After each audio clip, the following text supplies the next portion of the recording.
Happy New Year's to you. Happy New Year's to you. Happy New Year's to you. Happy New Year's to you. Welcome to episode whatever the number is of the Corey Shepherd podcast. Welcome back to everybody who's been listening. First episode of 2025. We're in full carnival mode, right? Full throttle. And I've been saying it for years and years and years and years. That the carnival is a better place when men like Benjai have a hit.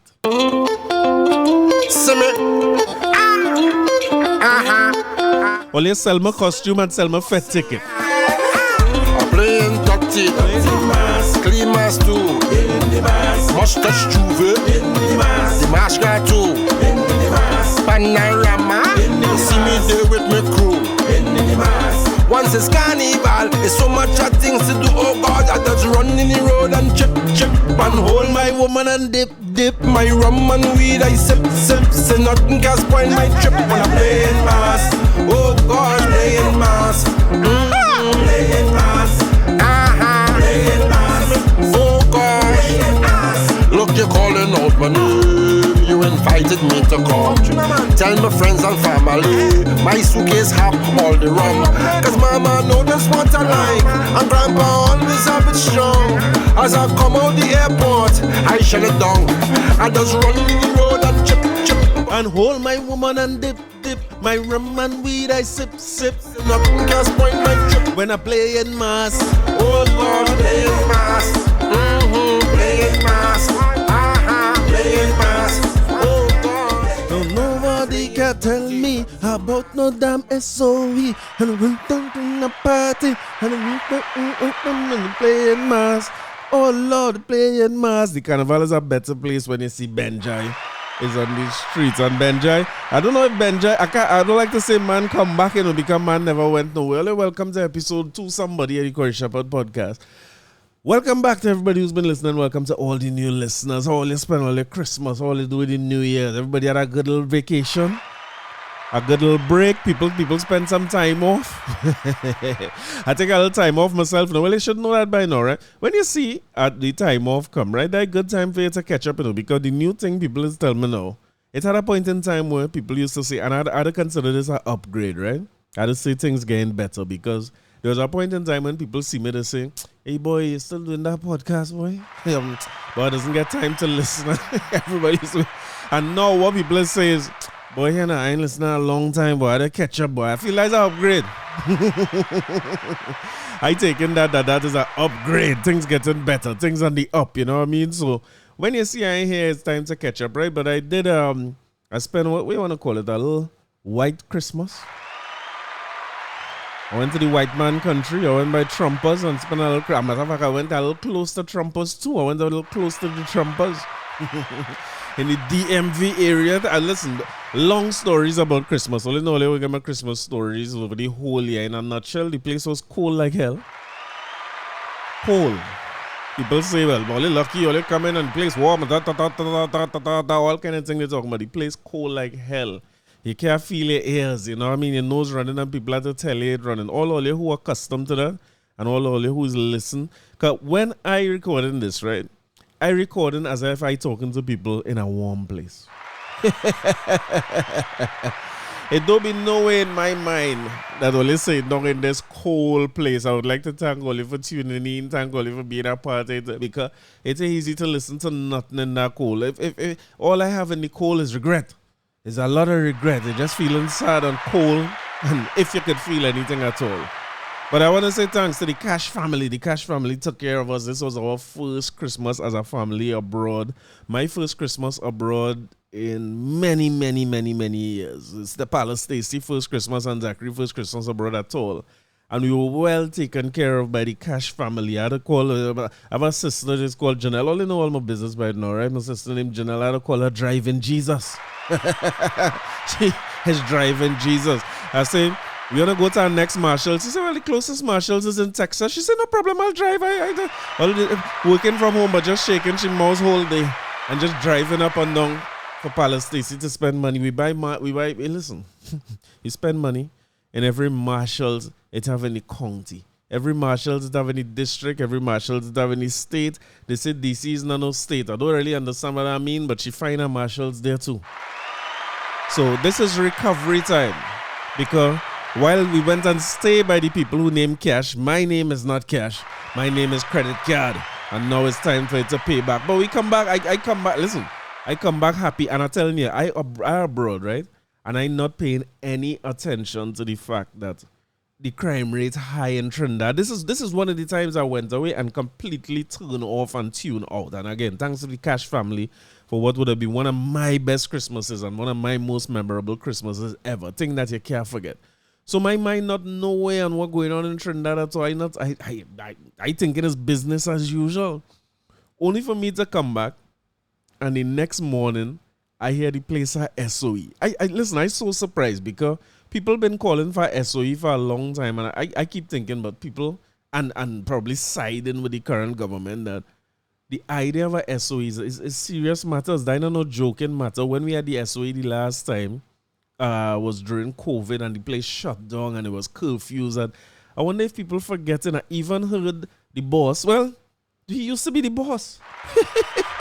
What the man named Tony Danza, who is the boss? The boss say you have to take a SOE seriously because when you call a state of emergency and these kind of things, you're putting pressure on the smaller businesses or medium-sized businesses, like when you deal with entertainment and food. So I'm so surprised that I live to see in this country, without a natural disaster or a global pandemic or something like that, you know, or you have a state or a coup and that kind of thing, you have a state of emergency during Carnival. I remember in 2012 when the next boss on them, the yellow boss on them, the great and honorable Right Kamala Prasad Bissessor had a SOE then, and it was a lot to deal with. And I think at this point in time, 12 years on, many of the people who were arrested during the SOE, because the SOE had mass arrests going on, if all you remember, and a lot of them sue the state for wrongful arrest and get through, right? I had to clap that too. If I could talk about the fact that governance is about moving it, you know, getting the private funds going, getting people to have money. Maybe that's the best thing to do. Call a SOE, get locked up and make some money for you and your family. Yes, why not? What else we doing it with state funds at this point in time? It does seem to be being used for the betterment of the country and to better standard of living and things. So maybe we'll extract it through a SOE. But we have a SOE going on now, and I would say it's a strange type of SOE. If I had to, for those of you who are abroad, we under a state of emergency in Trinidad and Tobago, right? They have about 15 days under which they could maintain it before they need parliamentary approval. I believe that they said on the 12th of January they'll be going to Parliament to discuss parliamentary approval. And based on the majority that they have, I don't think that they need opposition support to get parliamentary approval. So I'm not sure what to tell you. I'm not sure what to think at this point. I suspect to an extent that it is going to be approved because I'm not sure that anything changed with the SOE. I always keep in mind that we don't have all the information, right? We don't know exactly where it is happening, and you know, they have more information than us. And same as in 2012, they had more information than us, and they say some big thing was supposed to go down. This time they tell a story about this man get shot in the face and he's sending back people for people and da. So they had good news and got good information that people going back for people and reprisal coming and all these types of things. And I, unfortunately, let me put it like this, right? Even the rumored things about, how to say this carefully, boy, two top community leaders or gang leaders in the country, or, you know, that them types of folks now. Apparently, them fellas at issue because one find out that one send people for him, so he's sending back people for them. And the man send back people for him, but they miss. So he's just decided he going on a rampage. Unfortunately, that does not sound like what would qualify for a state of emergency in Trinidad. It more sounds like a state of normalcy in Trinidad. Sad to say, right? But this idea of reprisal killing and this one go after this one and this one miss and this one come back after that, or the idea that people send people from foreign and people come and do execution and it's that not new. And if you remember Dana Sita, call out high profile cases or high profile murders in Trinidad, and you will hear many of the same stories being told. So it makes me wonder, like, okay, what is the information you have that make you call a SOE? Maybe it's things that even worse than the reprisal killing and that kind of thing. But boy, it is sad to see that what I as a little child grow up hearing about places like Jamaica and be careful of things, crime, political this and that. You live to see right here, and it is. They might vex with me for saying it, but it's normal. It's normal. Sad, but the SOE is called. I come back here still hungover from because listen. I went by the cash register. Them don't drink no liquor, but them had the most liquor in the world, and I drank all. So I come back here hungover still. So to me, I was maybe a little mentally cloudy, but the calling of the SOE seemed rushed. It seemed very, very disorganized. It very much read as if we're making it up as we go along. And I could imagine, because state of emergency, just let me keep the word emergency in mind, right? When you have an emergency in your house, it doesn't have time to sometimes put on clothes to grab up everything. You have an emergency, you just have to go inside bed, inside. But an emergency is an emergency, right? So the fact that it seemed a little rushed and disorganized, I want to give men the benefit of the doubt there, because if I get news that's so bad about what's going to happen in this country and it's to the detriment of plenty people in the country, and I in charge, I go and call it, and I go and get the army on the streets, and I go and deal with that threat directly. And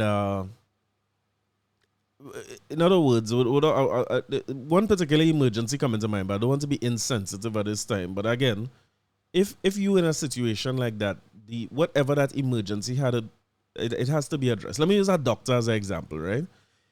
If you go by the doctor and you have an emergency situation with that doctor and you have to do emergency surgery, at that point in time, that doctor, and I want you to remember your times with doctors and things, them doctors and them have good bedside manner, and some of them could be very jovial and cool, and salute my guy, Dr. White, Dr. Sergi.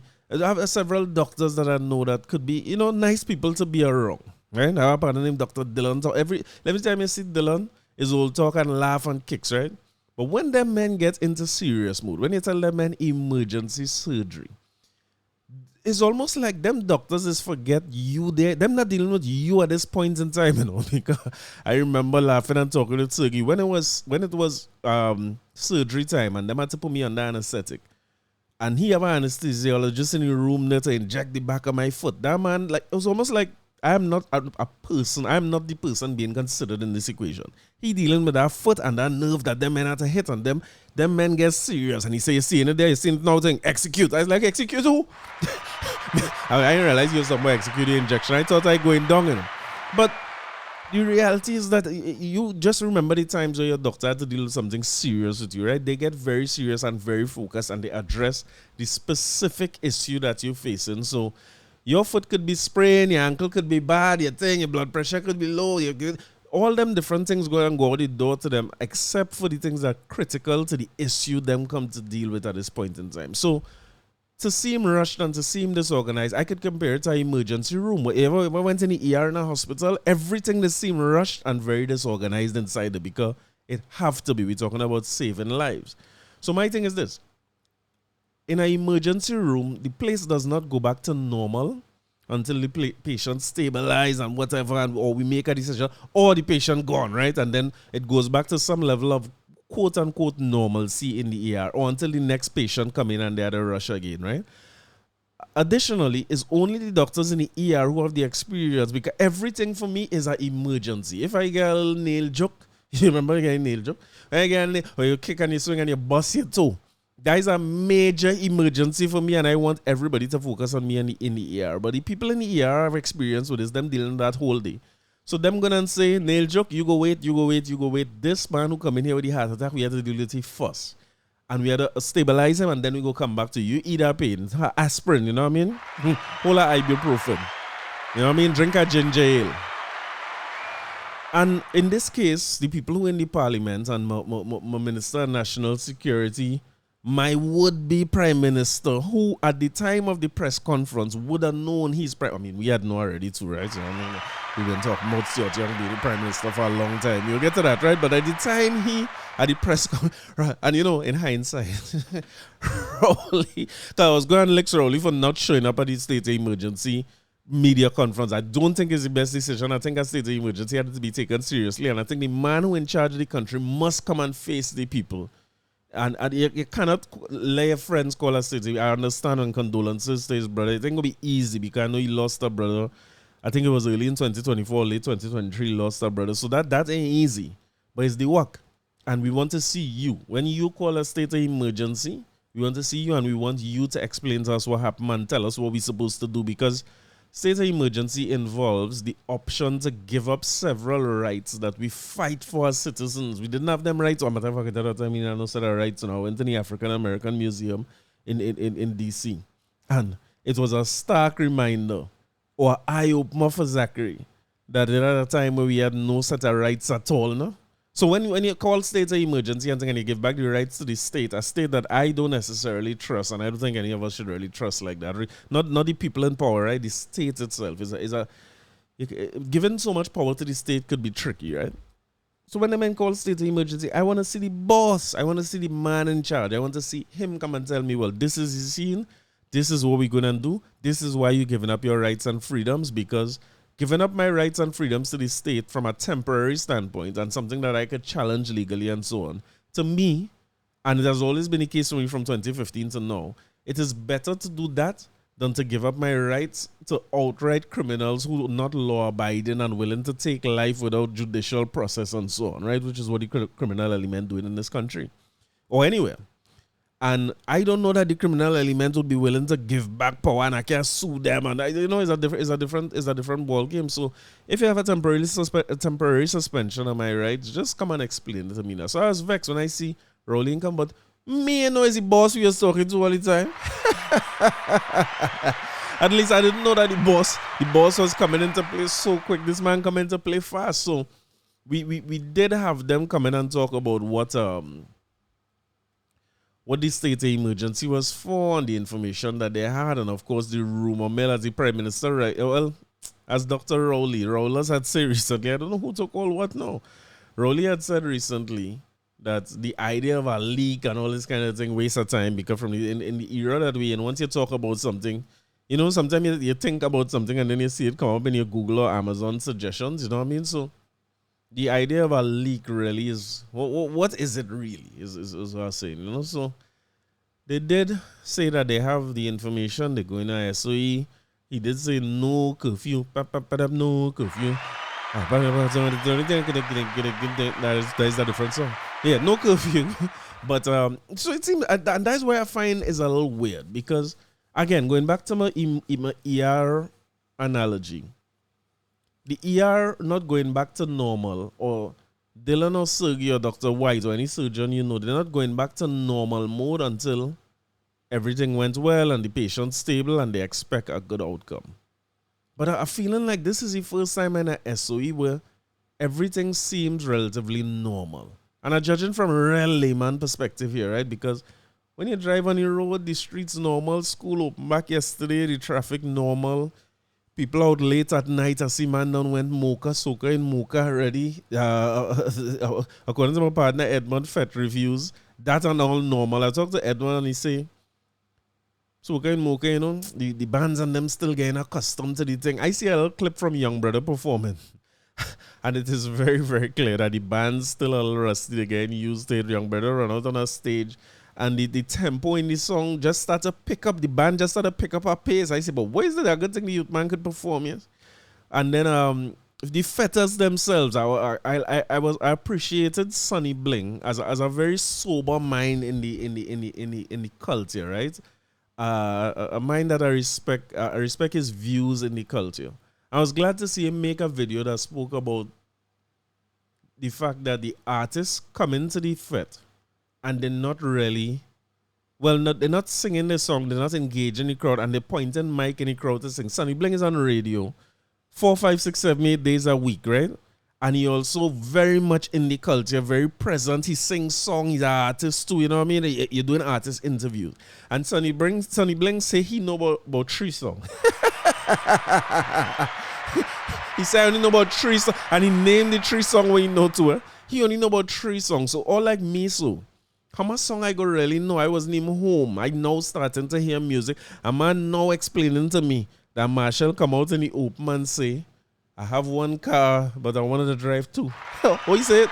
I could only drive 1 car, but I still want 2. I know again, and I was abroad for 2 weeks, you know what I mean? Me ain't go nowhere. There's no length of time like I live in somewhere else. So when Sunny Bling talk about it a little more and talk about the bands and them seeming rushed and not prepared, it seemed like nothing had changed. Because when I tell my mother about Edmund Review, my mother say, that's how Soca and Mocha always was. She says, since I fetting and I go in Soca and Mocha, when the band come out, it looking like the band rusty still. So like when somebody exercise for a long time and they now come out to exercise, that's how they're looking. Artists now finding the way. The one criticism of that, and I will get to that later, is that I find the artists, the idea that you expect people to know your songs is what Sunny Bling was addressing. But even the fetting situation, if Soca and Mocha was so since my mother was fetting, then we in a normal state. We're not in an emergency state. Let me ask you something. You lived through SOEs before. You lived through the SOEs during COVID.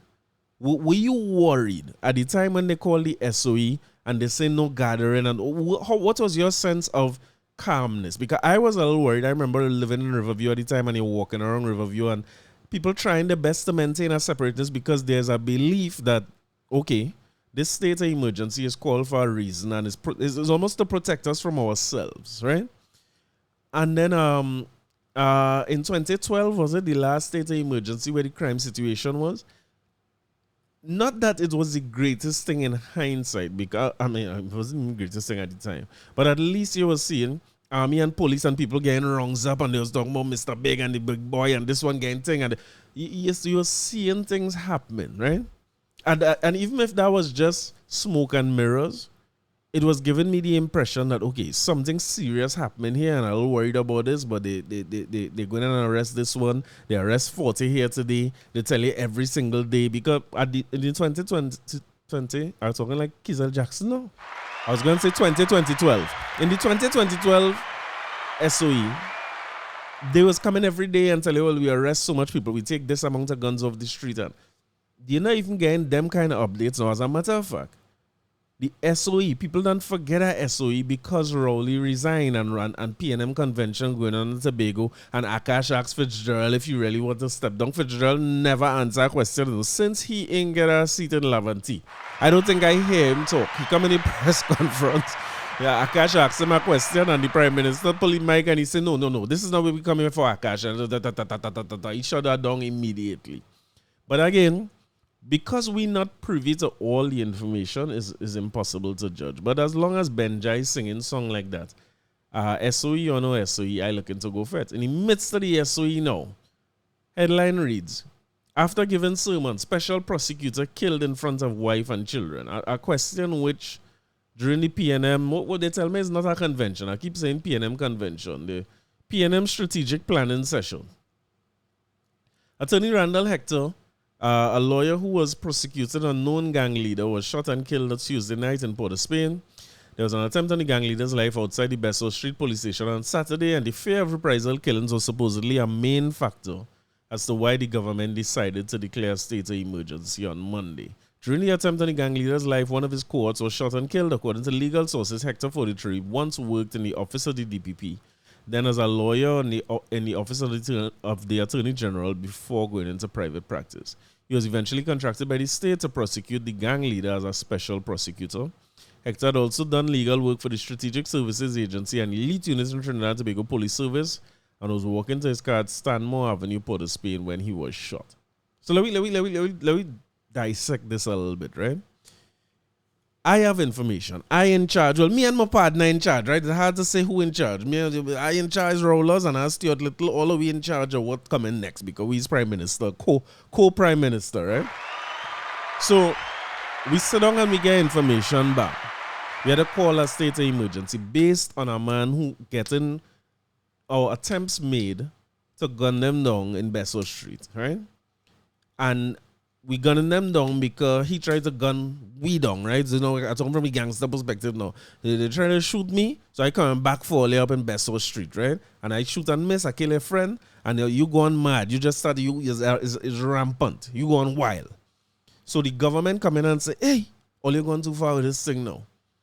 State of emergency, we put an army on the street. I think when you have a state of emergency, all the way call the thing and them traffic warden and all could arrest people. Coast Guard, anybody in a uniform could arrest people. All amalgamated and them kind of people could arrest people in a state of emergency. So you take the full defense of the state and you make it available to deal with the citizenry, right? I think that was supposed to protect the citizenry from the outsider, like the army and the Coast Guard and so on. You make that part of your apparatus to be able to police this state, right? To police us. And while you have that power, a youth man who is a prosecutor, who would have prosecuted, let me read it again, right? Done work for the Strategic State Agency. He done work within the elite unit in Trinidad and Tobago Police Service and so on. So which means this is somebody who you know. This is not a youth man who unknown to you. He was working in the DPP office. He was a special prosecutor against this same man who you say he is the reason you call the SOE because he gonna go rampant. And during the SOE, when you have all this on your side, all these resources that you call for and everybody go along with, this man get gunned down 7:30 in the night, going heading back to the car and all this kind of thing. You know what I mean? Now, 43 years old, a man with wife and children, man now start to live life. And he could get gunned down during a state of emergency. That is not a good sign. That could never be good. That could never be good. And one of the things that hurtful about this to me is that could have never be nobody who was in no corridors of power, you know. Because when them has states of emergency, like, I'm going to put it this way. The day I hear the SOE call, the next, there's what is called an entourage, a vehicle, what is called it, when a minister getting carried on the road with police and them kind of thing. The day after the SOE call, that's when I come back here, I see one of them going down the highway where all lights and thing and they had to go. Army was with them already, you know, which means them done sort out the thing, so them have police and army protection. And then a youth man who's a special prosecutor on the case. So I'm not saying no. All right, well, this man going rampant, we call him a SOE. At this point in time, we had to put a soldier with every citizen so you don't kill nobody. But oh God, a youth man who was working on the case. If you have information, nobody had any information that there had any threat on this person or anything like that, nothing. At least if we have the full apparatus of the state to be able to protect and to be able to, it's like, and they didn't kill the man in Guayco, Tamana, you know, they didn't go down Toco, this is in Port of Spain. If you have a state of emergency, the capital has to be one of the more protected places to have. And I don't know about you, and I mean, call me naive or call me uninformed or whatever you want to call me, because I feel for the last 2 weeks like me from here, you know, but I am not seeing any difference. There's no visible difference to me as to what happened in the state of emergency when I come back versus the state of Trinidad when I leave. I'm not seeing a bigger police presence. I'm not seeing army. And I remember the coup had state of emergency and thing. You see, remember them days? They wasn't talking AR-15 and thing them time, and they was talking SLR. Remember that? It was a SLR. That was a big thing back then. But you seeing the army men on the street and them kind of thing. I am not sure that I am seeing any difference in the way Trinidad is operating now versus the way they operate when they are a state of emergency. So I don't know. I'm not sure if it's a state of emergency or a state of normalcy. One thing I did see them do, and I had to go to ChatGPT for some answers on this, because this is something that has been criticized widely. It works well sometimes, and then sometimes not the greatest. State of emergency offers gun amnesty clause to criminal elements. I ain't making this up. It is from Gail Alexander. This is in The Guardian. Government is giving the criminal element and citizens who may have illegal guns in their possession a chance to surrender them during the state of emergency.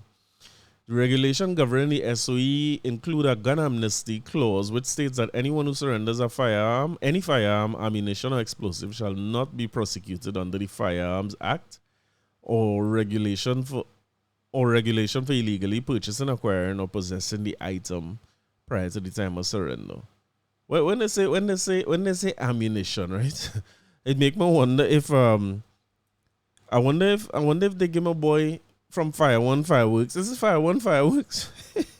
I wonder if they give him amnesty to bring in all them things. My boy say here what? People like a little noise and people like, you know what I mean? Who don't like a little noise and who don't like a little firecrackers? Why we can't be tolerant and deal with the inconvenience? Andre Abraham is the man name. Fire One had to see you, Andre Abraham said, tolerance and respect are the key for bridging the gap between people who love fireworks and those who love their pets. You know, I mean, I love my pet, but you must be tolerant and patient during the firework times of the match. Salute to Andre Abrams. That's a special kind of guy. You know? Special soul. I'll get back to him and the gel blasters in a little while, right? But for now, they say they have a gun amnesty. What's all your thoughts on this gun amnesty thing? You think like it's an effective measure to take some guns off the street during like when you do a little research, when you look up gun amnesties, like put it in ChatGPT and talk about ask him right how effective it is, and they have several examples of states where it was effective and several examples where it failed completely.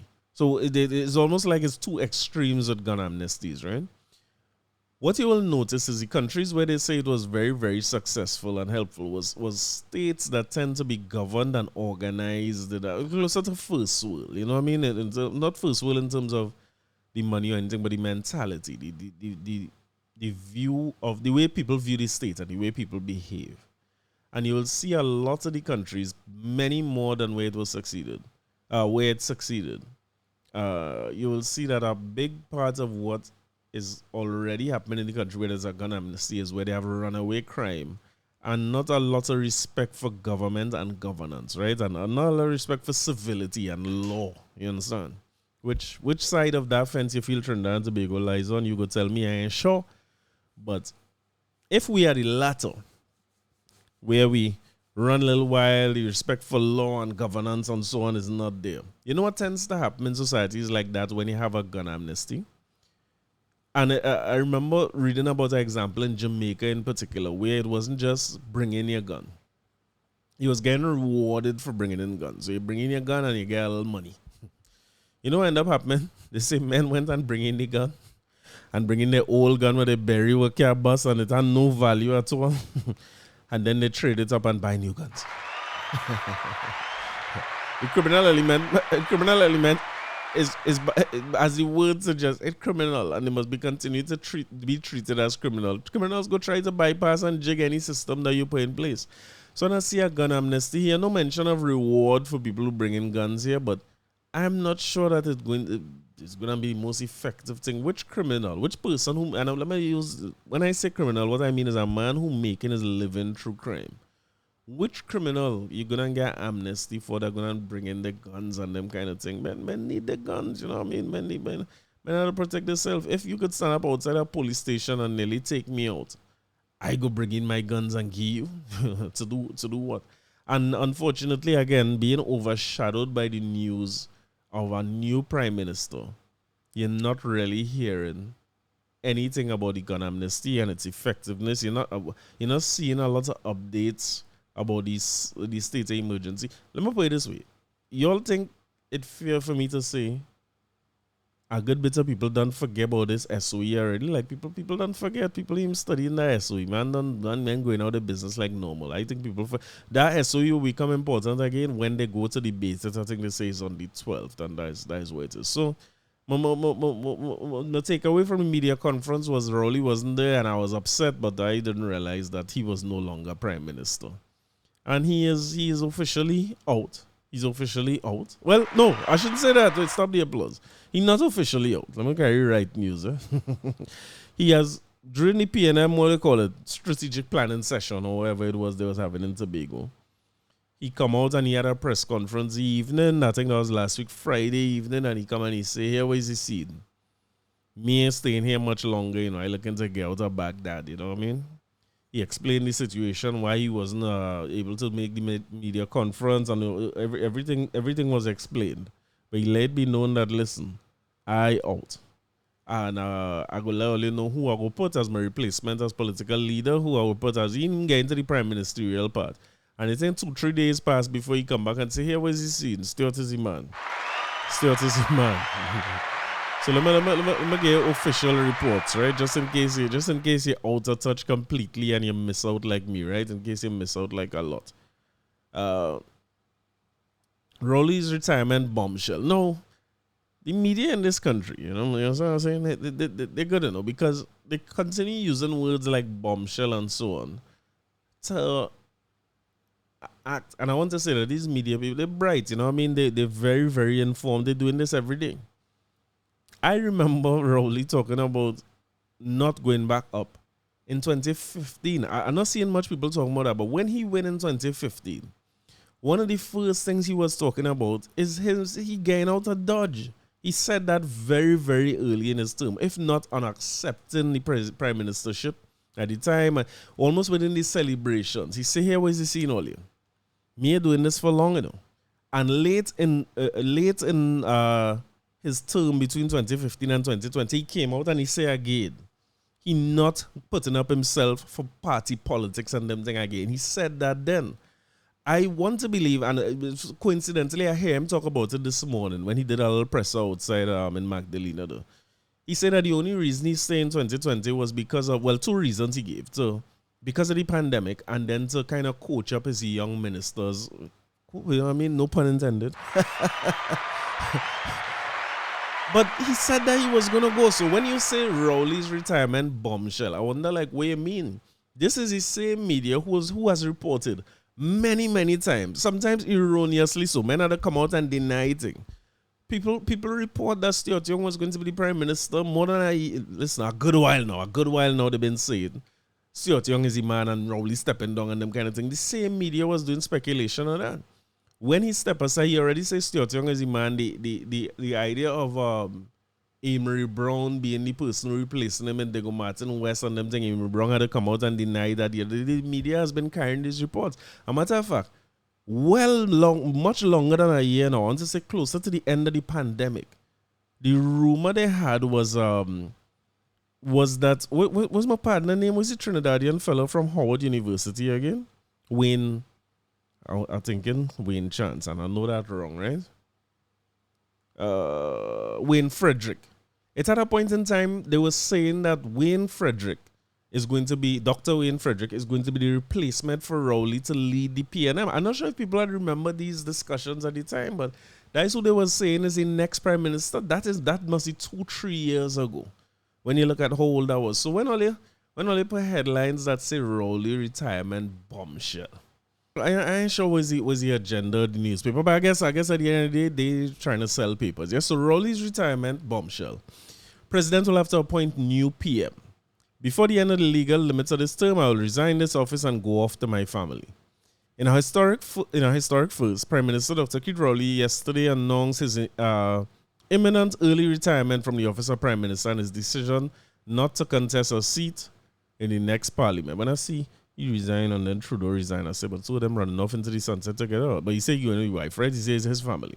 While he did not give a precise date for his retirement, he announced at a news conference in Tobago that he would retire before the end of the legal limit of his parliamentary term. Parliament must be dissolved before August 28th and elections must be held within 90 days of its dissolution. The outer limit is therefore the end of November, so that is when elections could be all the way to the end of November. Although the rumor is election could be Carnival Monday and Tuesday, you know what I mean? They could have the first 2-day election ever. And Carnival Monday. Because if I was Stuart, anyway, we'll get to that in a minute. If the Prime Minister sticks to his words and resign before the dissolution of Parliament, it means that the President will have to appoint a new Prime Minister.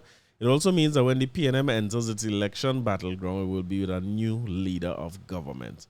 So, the truth is, he got there Friday evening. That was his announcement. He let it be known. He takes some questions on the SOE, like a long set of questions on the SOE when he had the press conference. And he said he had 2 things to announce. And when he announced the second thing, he dropped the mic and he bust out.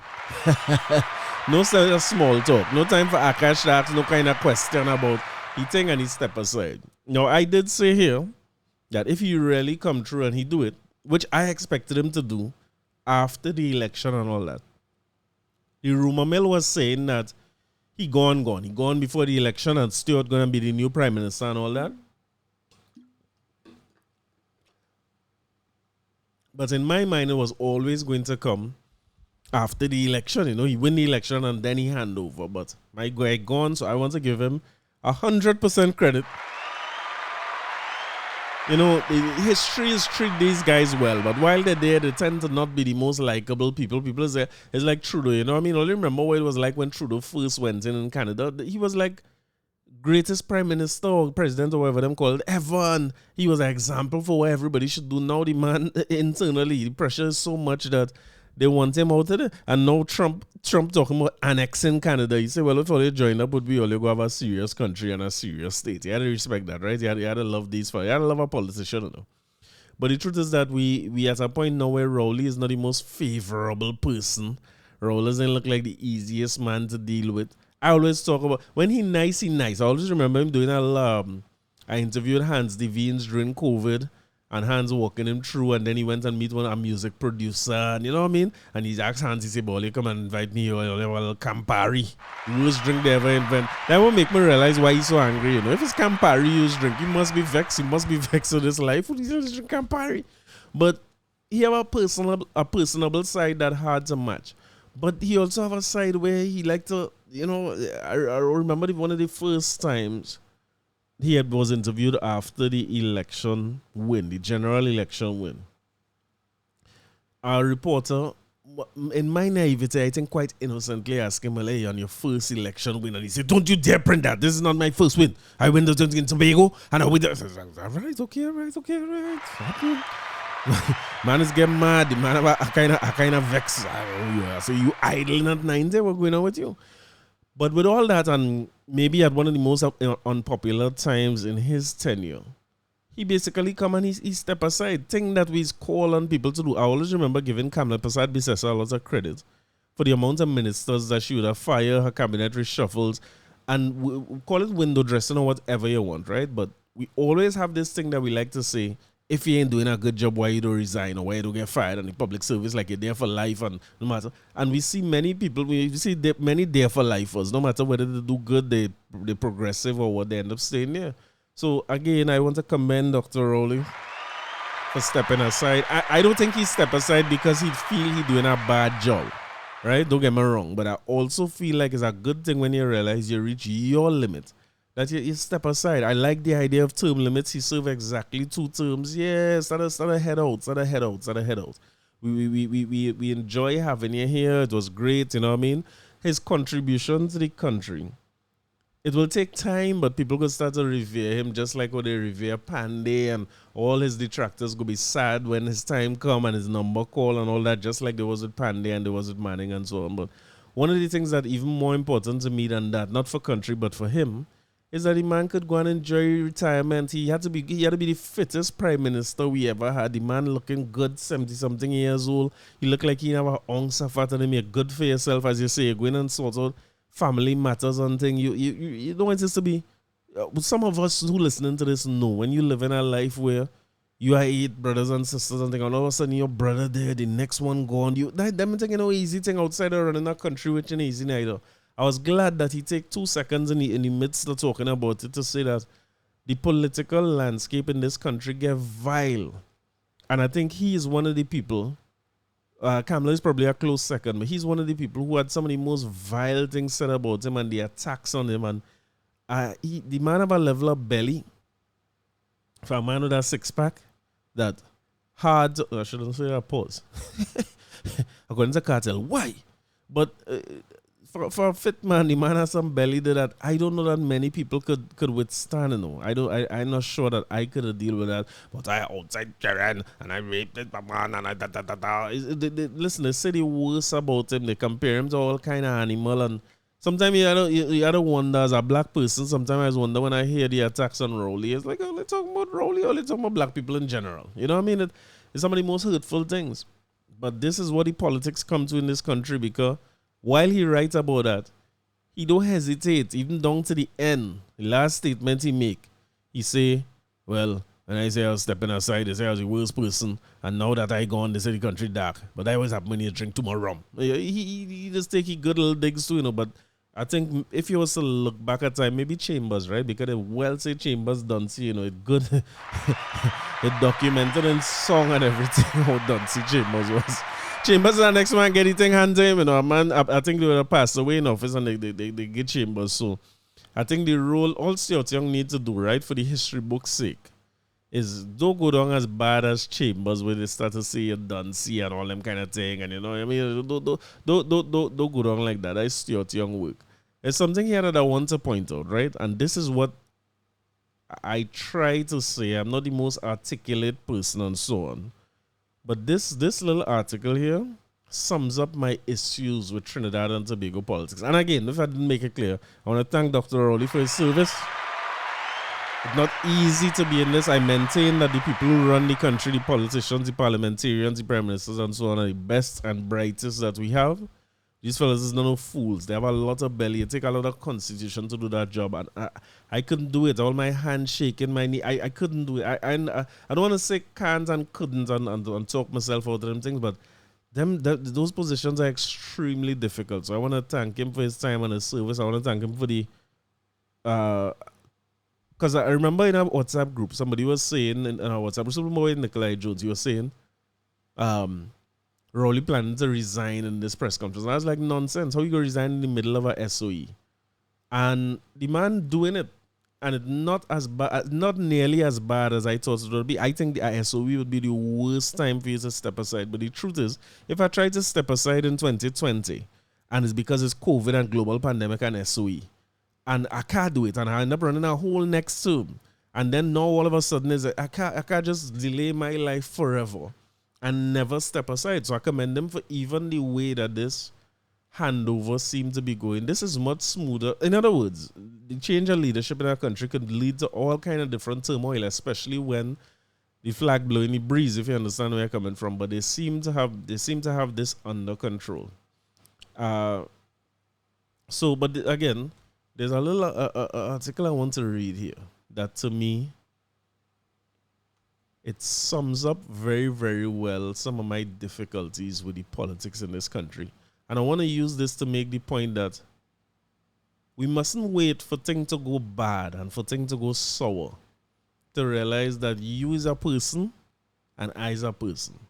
And even though we are on different sides of the divide, or we are different, we see things differently, or we might be, I run in a business, you run in a business, we might be competitors. Or we might be on sports teams and I playing against you, I striking and you defending. Or we run in our political party and you run in your own political. We don't have to be vile towards the person and to find the worst things to say about people. I do not like this era of politics that we're in, where you just say what you want about people. I want to call it the Arnold Roberts doubles and coffee era of politics, where just find the worst thing to say about anybody every single day and call them the worst thing first thing in the morning. That cannot be good. That make me get 2 phones. That make me get a next phone number because I can't. You see me first thing in the morning. Let me control all my morning feeling. Like I cannot take negative talk on a morning. And you see these set of WhatsApp groups where everything is a heaviness. Let me control what comes to me first thing in the morning a little bit. But this article is by Gregory McBurn in the Newsday. It says Griffith, mature Rowley making history. I want to remind you that Gary Griffith is one of those people who, and he's talk fast too, but when you're against him, it could be any slightest thing. It could be somebody who running our podcast and you just say something about Gary Griffith and them men is go at you. Gary Griffith, Philip Alexander, it is come down to personal attacks, Kizelle Jackson. They have a way of talking about people and things, and it's just about riling up people. Political leader of the National Transformation Alliance, Gary Griffith, offered rare words of praise for Dr. Keith Rowley after his announcement that he will resign as Prime Minister before the end of the legal limits of his current term. So I've taken this as in order, right? The Friday was when he resigned. This would have come out this Saturday. Griffith has been one of Rowley's fiercest critics after his stint as police commissioner that ended in 2021. The two have since had a contentious relationship, with Griffith accusing Rowley of improperly interfering with the selection process for commissioner of police post. which I think is a fair accusation. I mean, it seemed as though that was the case, right? To the point where rollers even come and give justification why Gary shouldn't be there again, you know what I mean? And the justification about a FUL process that was tainted, that I'm not sure that investigation is complete or conclusive or anything pointing to Gary Griffith at this point, but, investigations take time. Griffith's contract as COP was not renewed after Rowley raised concerns over allegations of impropriety in the operations of the police service during Griffith's tenure, but in a rare moment of praise on the 3rd of January, Griffith thanked Rowley for his service to Trinidad and Tobago. I want to commend that. Let me say, even if we on the political enemy side, why we can't just be, well, thanks for your service, you're not even my enemy anymore. If you're stepping aside. As a matter of fact, if you was doing a bad job and I was cussing you for years, I go say, boy, thank God you gone. You know what I mean? Even if it take you too long, but thank God. Griffith went on to say he spent almost half a century serving the country, and on behalf of the NTA, we wish to thank him for his service. It obviously has not been an easy road for any politician to be serving for so long. Thanks for saying that, Gary Griffith. These are things that you could have also said, even though you're running against this man, because I think Rowley might go down as one of the few people in history, maybe in the history of the world, who never lost an election at all. Whether it's internal election, his seat where he going for, by-election, general election, PNM election, whatever. Everything he do is win, you know what I mean? All I do is win. It's DJ Khaled. He said while he and Rowley had their disagreements, their working relationship was always professional. Why you couldn't say this before? Why you had to wait? It's almost like, no, I want to call this on nobody, but sometimes we wait and a man dead, all of a sudden you have good things to say about the man, like you're eulogizing now. Nothing wrong with saying, hey, this man is a good fella, You know what I mean? We are a good working relationship and thing, but I disagree with this policy. I disagree with his stance on this. I disagree with his attitude towards it. Why we had to have a political landscape that is just it personal attacks is what it come down to. That there's one thing and who's stupid and who I don't understand it. We had a very strong relationship, a good working relationship for most period when I was Commissioner of Police, even Minister of National Security when he was opposition leader. We are two very headstrong individuals, so obviously we had certain clashes, which I could understand. It's like why the clashes are again nasty. He praised Rowley for putting aside political differences when it mattered. Hear this, right? He said, what strikes me is when my wife was diagnosed with cancer, he immediately contacted me. He voiced his well wishes and offered his prayers on behalf of himself and his wife, which was very mature of him. Before I move on from that, right, I want to reflect on that for a minute. I want to hear what does he say. What strikes me is when my wife was diagnosed with cancer. If you don't know, Nicole Griffith, wife of Gary Griffith, was diagnosed with cancer last year, I believe. Or I'm not sure when she diagnosed, but she would have started to talk to people about it last year. She's very present on social media and talks about her journey with cancer. She's somebody that I guess you know Nicole Dyer from a long time and Miss Universe or Miss World or whatever she run for, then she married Gary Griffith, and you know the story of who she is and so on. But I'll tell you that I have an enormous amount of respect for her because it can't be easy getting that kind of diagnosis, right? I know several people in my life who have gotten that diagnosis. And recently I was hearing a story from somebody when she got that diagnosis for the first time. And it is moving. Like when she telling me that story, I could almost put myself in her place. When she had to, you're in so much shock that you don't know what to do with yourself when somebody gave this news. The doctor telling you, because again, you remember doctor is going to serious mode when it's emergency room thing and when it's life and death, right? When that doctor tell you that, you put yourself in that place if you've never been there. You can't study nothing. But in that moment, as a woman in particular, you had to call your husband. She tell me she call her husband, she can't talk. Your husband had to say, girl, I can't understand what you're saying. Calm down. What is you saying? You then have to study now. I had to tell my children. I had to get my children together. Too big enough, one so small. How I go tell them? What exactly I will say? How I could get? Because your whole life as a mother, as a parent, half of your life now as a parent is not to get these children to worry. You're struggling with this. You're trying to figure this out. You ain't feeling so good. You don't want to how good you ain't feeling. You have to get up and see about your children. Now you have to go and tell them, hey, the doctor now tell me, timeline on my life unless I do bam, bam, bam, bam, bam. And the chances of bam, bam, bam, bam, bam is this. And then the images you see on TV when you hear somebody get diagnosed with cancer, or the experience that you may have when you know somebody who diagnosed with cancer. Another person in my life, sister, would have died from cancer. After we went through that as a family, she had to go and hear that diagnosis. What you go do? Life stopping. Life stopping. All what was important started to get what you call it disimportant, unimportant. Everything changing. Life halt. And you had to figure it out from there. You have a new life at the moment of that diagnosis. And within all that, Nicole Griffith find time out of her schedule and out of her the energy that she might or might not have, and the time that she has to spend with her husband and her children, to come on Instagram smiling to tell people about her journey and her struggles, and she just do surgery and it was successful. Her positivity is admirable. I ain't talking about this now. You know. Go back and listen to old episode, right? Go back and listen to the old episode, and we all hear me talk about this before. I admire the way, you know, she get dressed, she looking good, and she completely shaved now, and she come on Instagram and tell people. You don't have to share that with anybody. You have enough reason in life not to smile about nothing again if you feel not to smile. And her attitude so positive that I'm sure it impacts many people who have to deal with a diagnosis like this, or deal with people who have been diagnosed with cancer or any life-threatening illness. But even more than that, it is an inspiration for healthy people who nothing wrong with you, but you don't want to do this and you feel like, well, listen, according to Shalom, if you don't know Shalom, go and check Jamaica. When we talk about Vibes Cartel, I will tell you who's Shalom, right? Shalom. But according to Shalom, every day above ground is a blessing.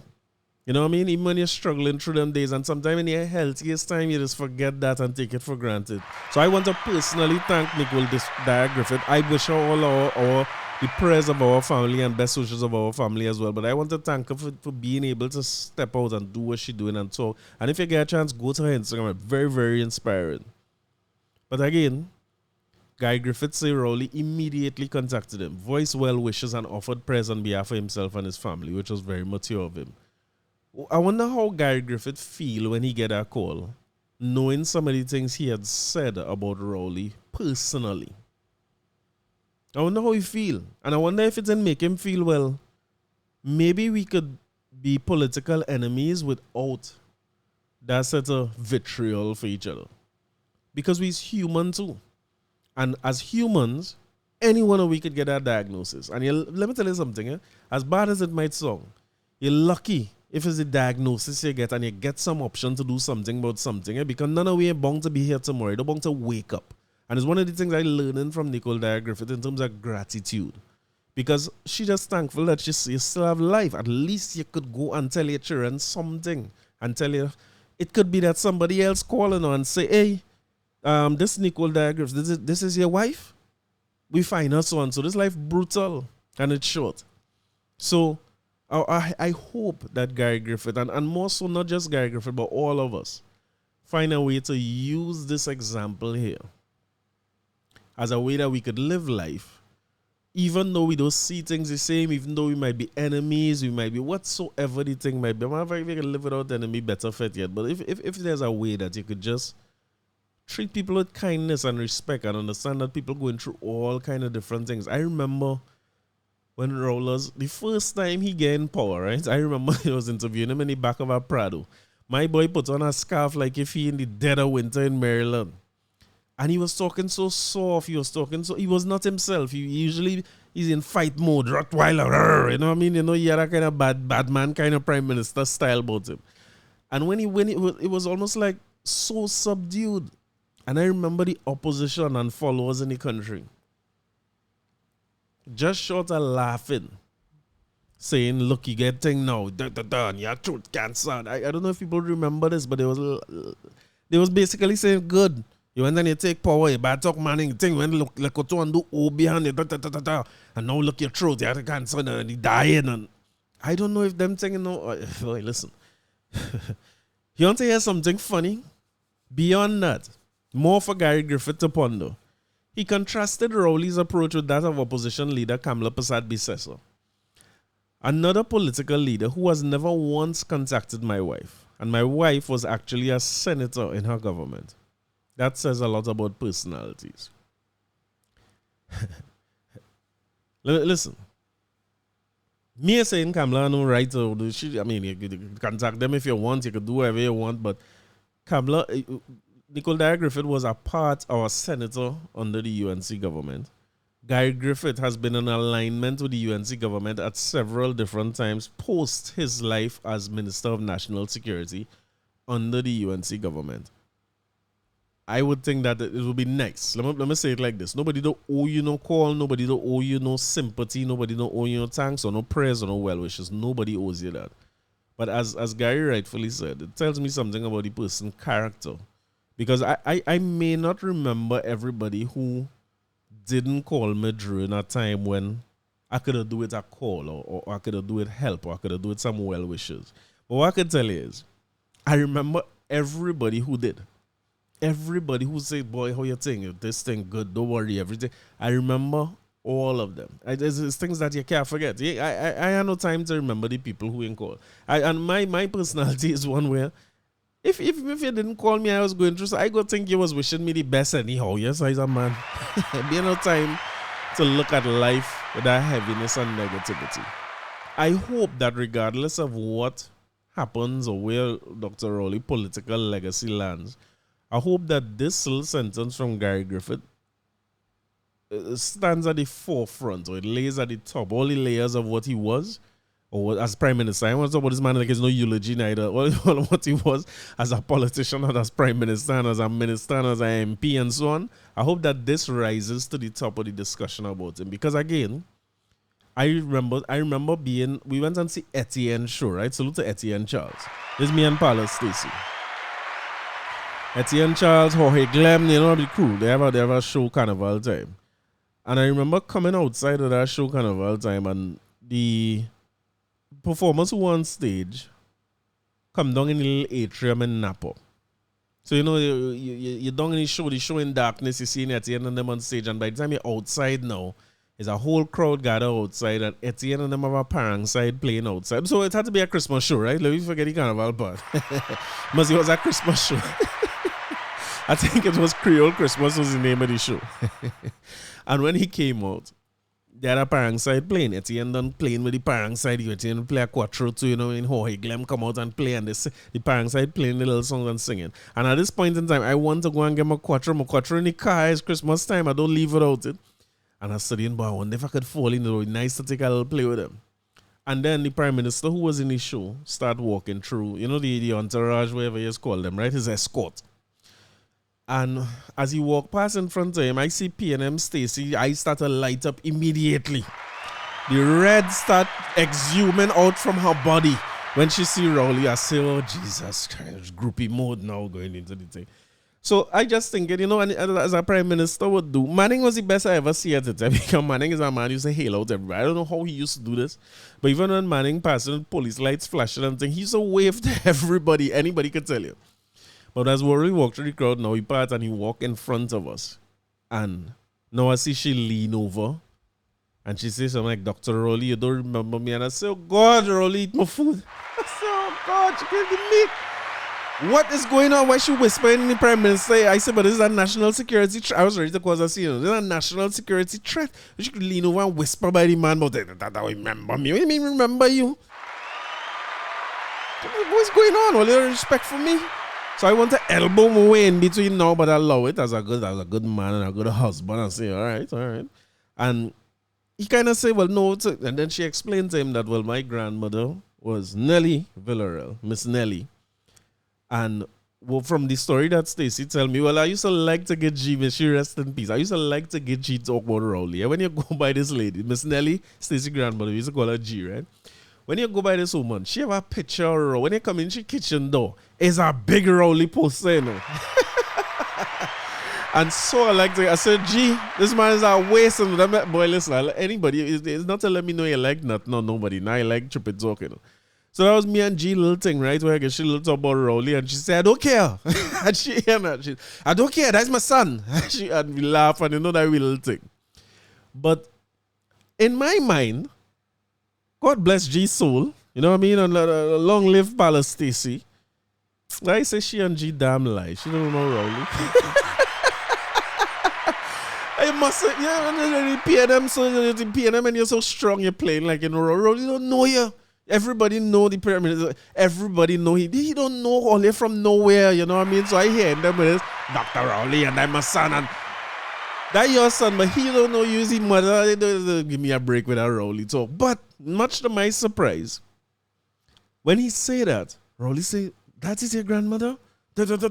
So this man Hunter is trying to get him out of the place, right? He with Sharon and everybody. Now you're with Sharon. You're talking to this kind of dark bird and anything, all him whispering. I said, but what going on? So I now looking to see if I could talk to Sharon, and because you can't be with me, nobody. I say, well, you talk so I can talk to Sharon. Nice. Let me see what going on. But he say how she going and this and that. And I think at the time, Stacey would have told her, I hope I have these timelines right? But she might not be well at the time. And Stacey might have told him, well, she's not doing so good, she's in hospital or whatsoever. I can't remember exactly, you know.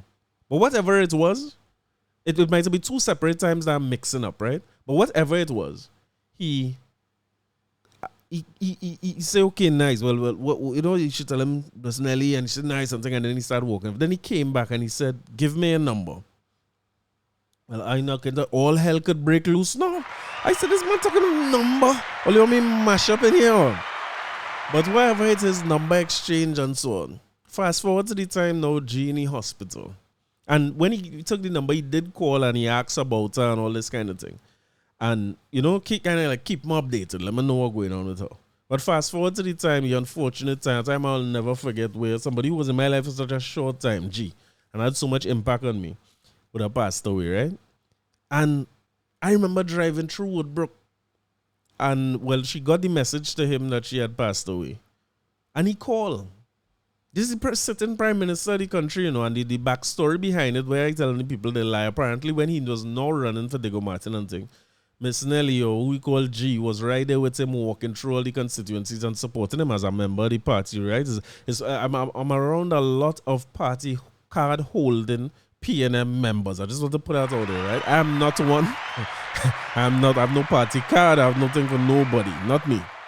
But the people in the party, when you know coming up and looking for strength and trying to go as a Lempy and run for area, you know, again, you need support.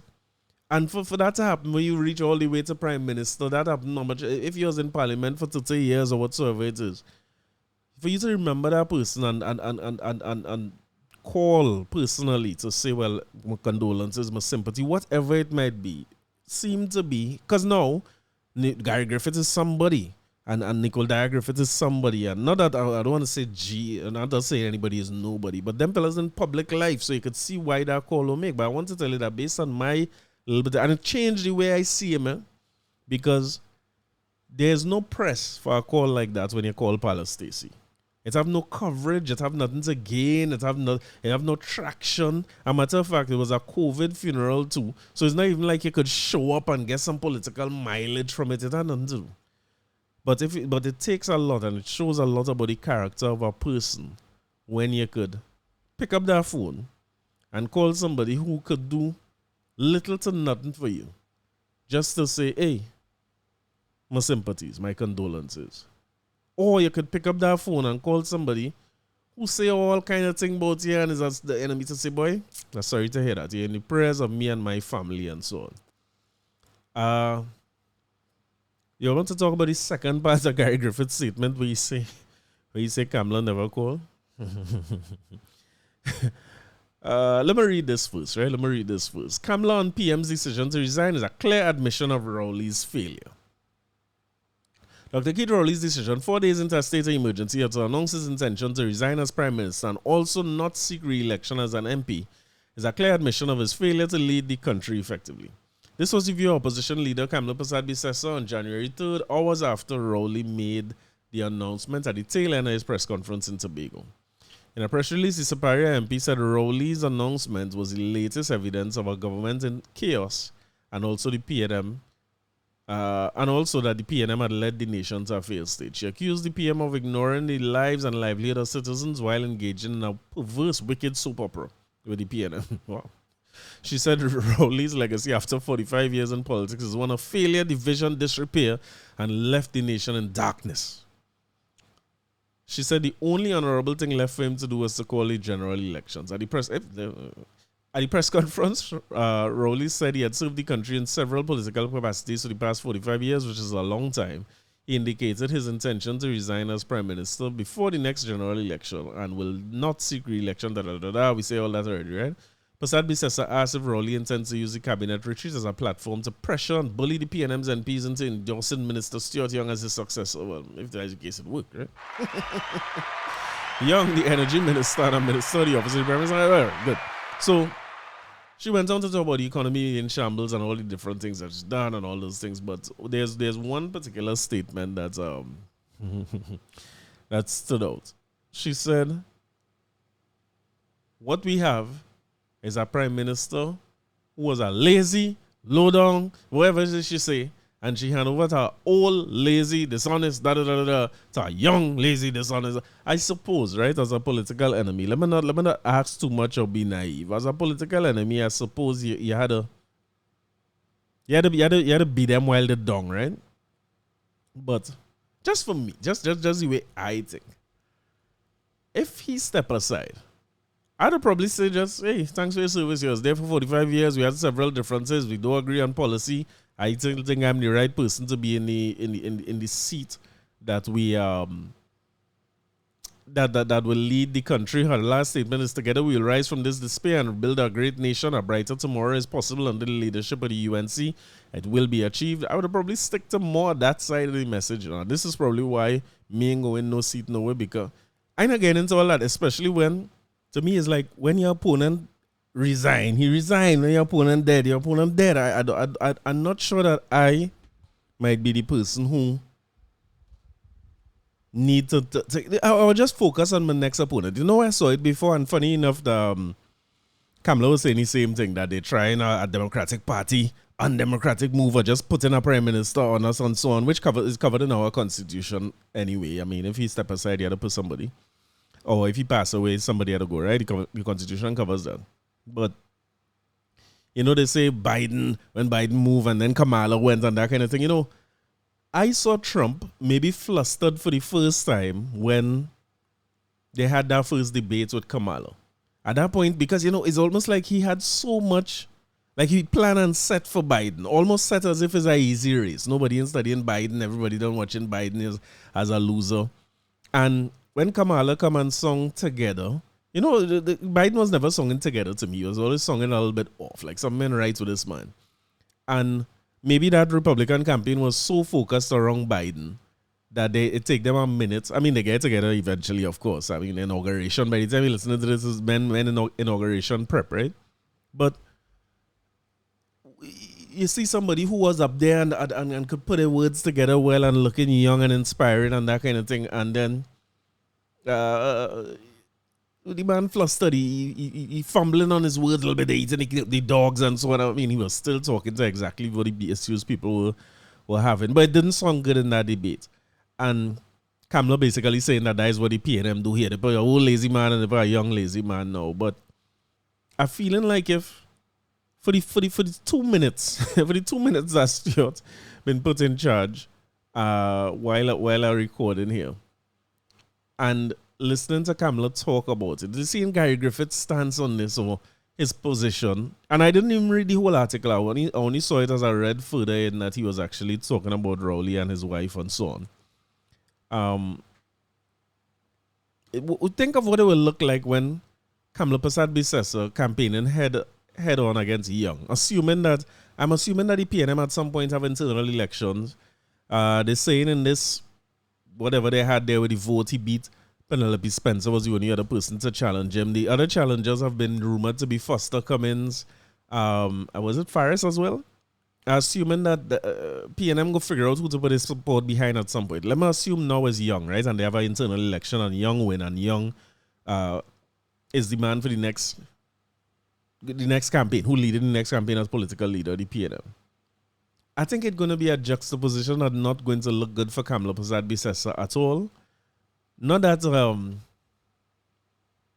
I struggle to find on either side of the divide somebody who is inspiring. And I was just talking inspiring from a leadership standpoint. You know, they're saying things where we could see the situation in the country and now, and at least the things they say in song like, all right, well, let me give this fella a chance. You know, so song like how Trudeau was singing back in the day, how Obama would have sung with his audacity or hope and so on. I'm struggling to find that on either side of the divide. But if one of them was to come out and give me a story to hold, let me say they just gave me some inspirational story to hold. They read a good motivational book and they come out with a speech. I much rather hear what Stuart Young had to say than what Kamala had to say. Under some conditions, right? And again, early reaction to this, right? Because I'm now hearing that Stuart Young is a man. But I guess we knew that. But what Stuart Young is about 50? Give me that, you know. Give me somebody who ain't good at all at 50 and who pulling all over my at 50 and who give me all that than somebody who ain't good at all at 75. So when Kamala said they put an old lazy man in front of a young lazy man, give me the young lazy man in there. Yes, pause. You know what I mean?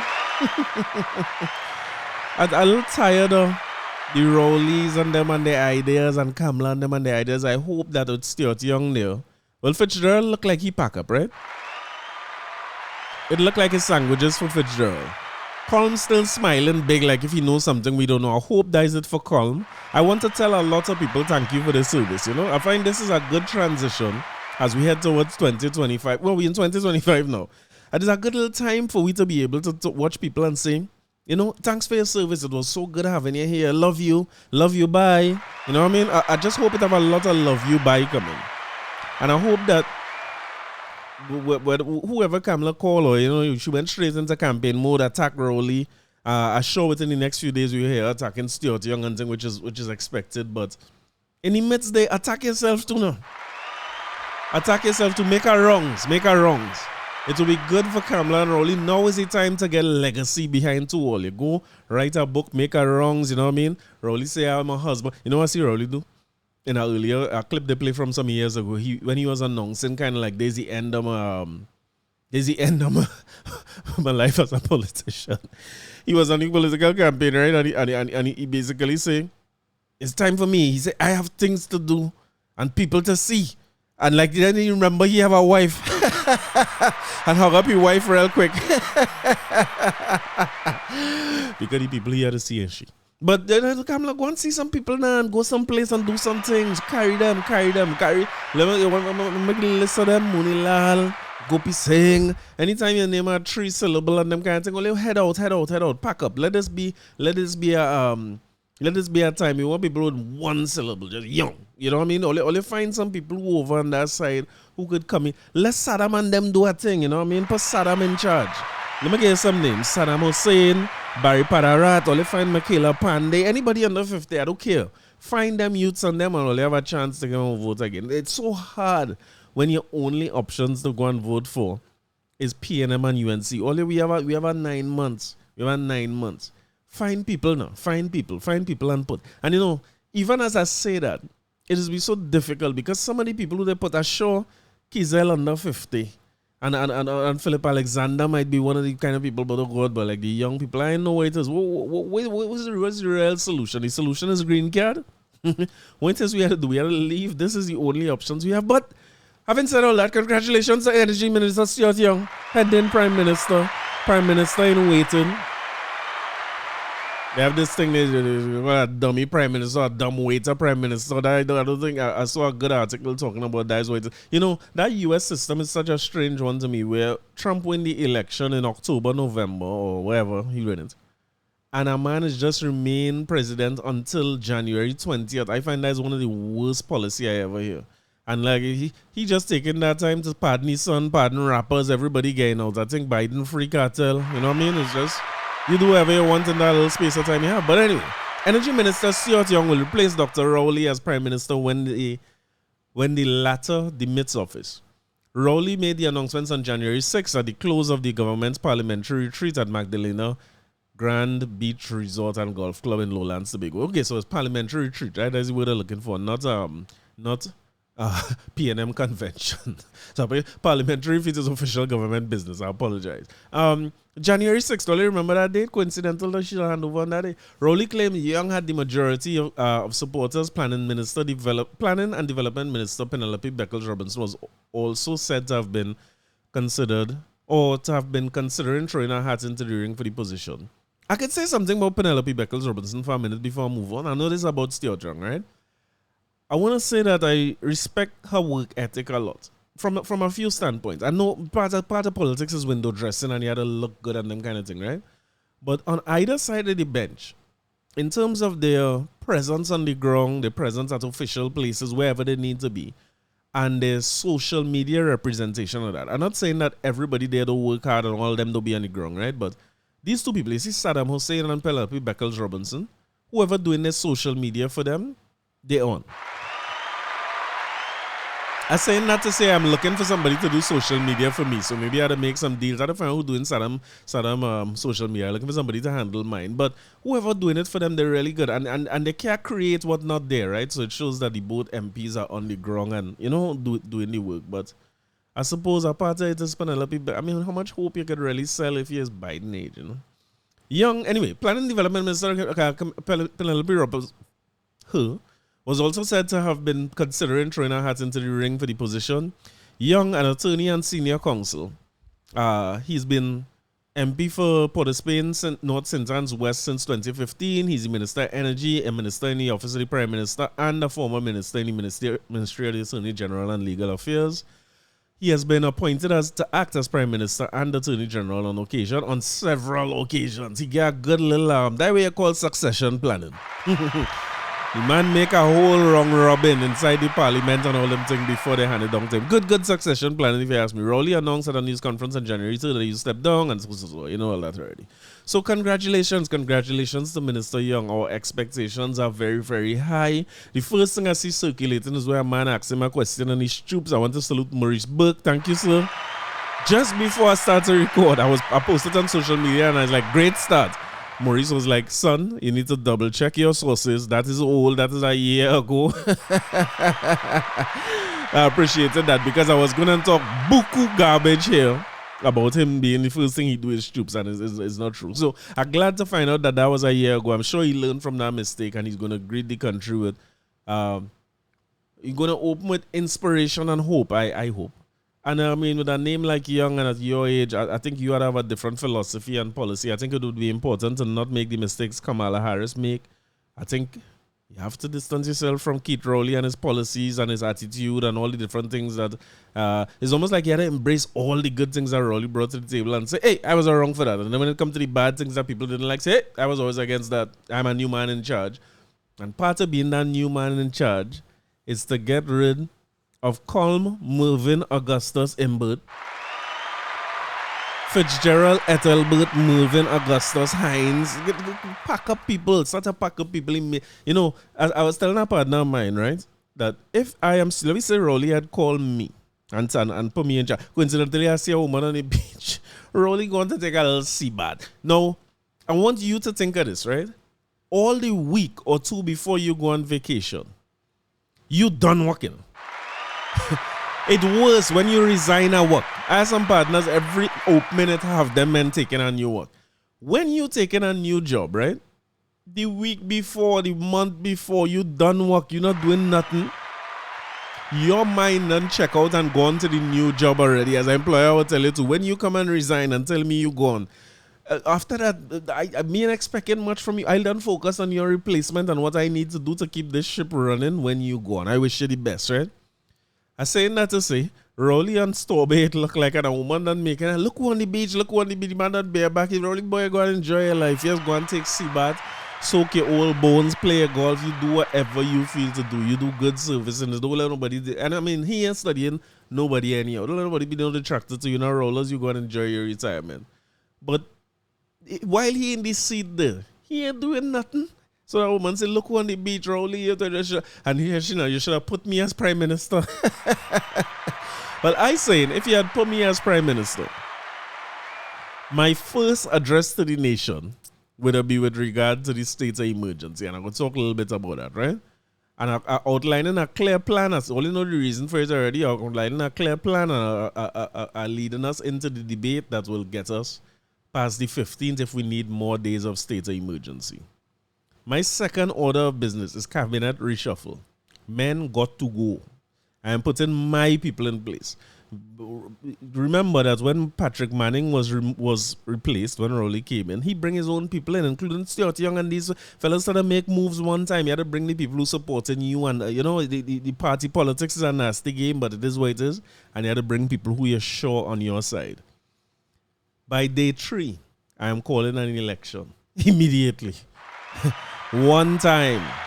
I'm not wasting no time with that concern, because it would have been very clear if I was being selected to do this, that my first and foremost is you see the long-term well-being of the people of this country. That is my main focus, and I was getting that right. Everybody I talk to who know anything about politics tell me that my policy is horrible and I would have lost the election immediately. But I'm telling you that is what I was doing, because my main thing would have been, I cannot be seen. If you put me as political leader of any one of the big parties now, as Prime Minister of this country, I have a plan that cannot be executed in 5 years. 5 years cannot solve the crime problem here. It cannot solve the education system. It cannot solve the hospitals. It can't solve the road situation. It can't solve artists going in fete and not singing no songs. 5 years can't solve no problem. So if you put me there, I'm going to be there for a very long time. I want to execute my plan. I'm not going there unless I have a very good plan that could see me when it's time for me to close my eye. I know this country in a better place. So I'm looking for long-term planning. And I don't need to be there 30 years to do it. 2 terms good. Because then I could put policy and everything in place so that anybody who come there after me have a strong footing and they could go the way, right? Because I want to go on the beach and play golf like Rowley. I want to see people too. You know what I mean? I have one car, but I could drive too. You know what I mean? Or whatever Marshall say.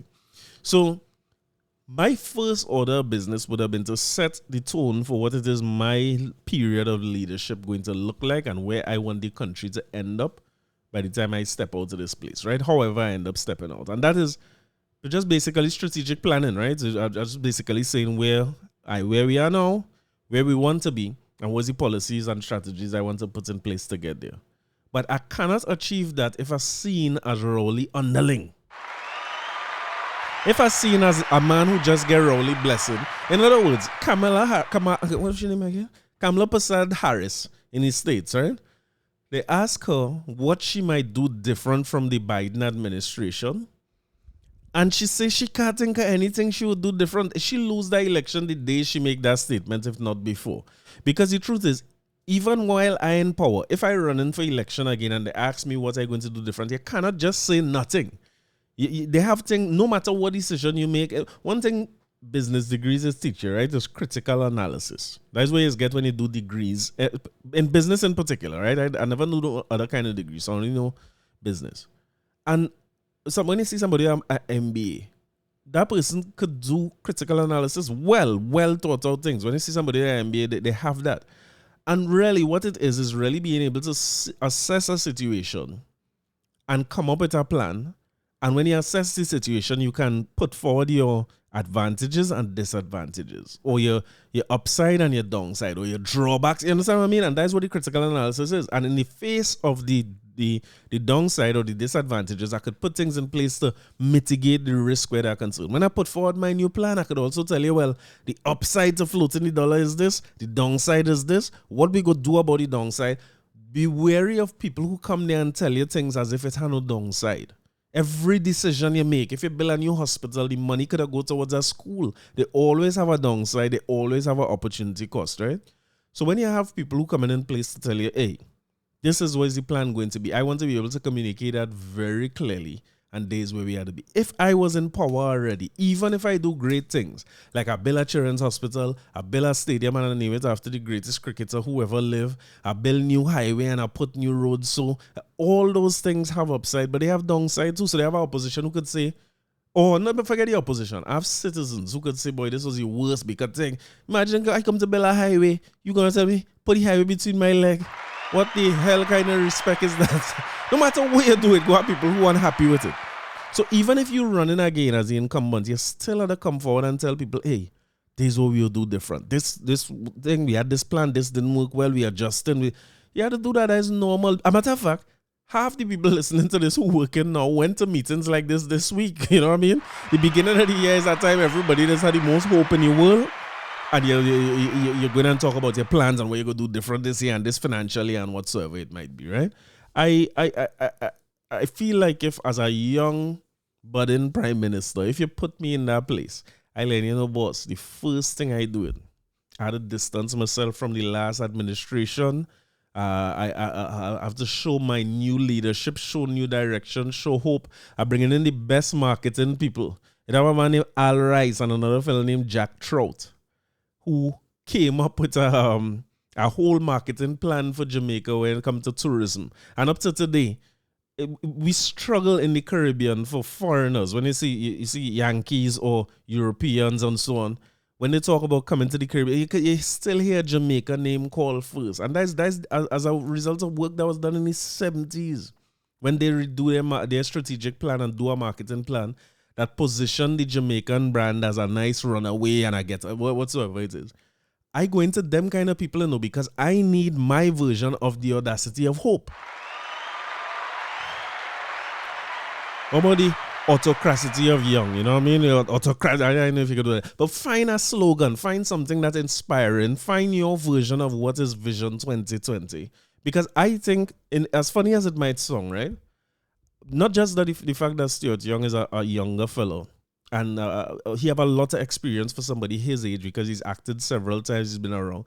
But I see the fella as poised, as more measured and diplomatic. I like things like that about somebody who is a leader. I'm not saying Rowley was not, or Kamla was not. I just feel that he has that. And I feel from the standpoint of international relations and where the country lands in terms of our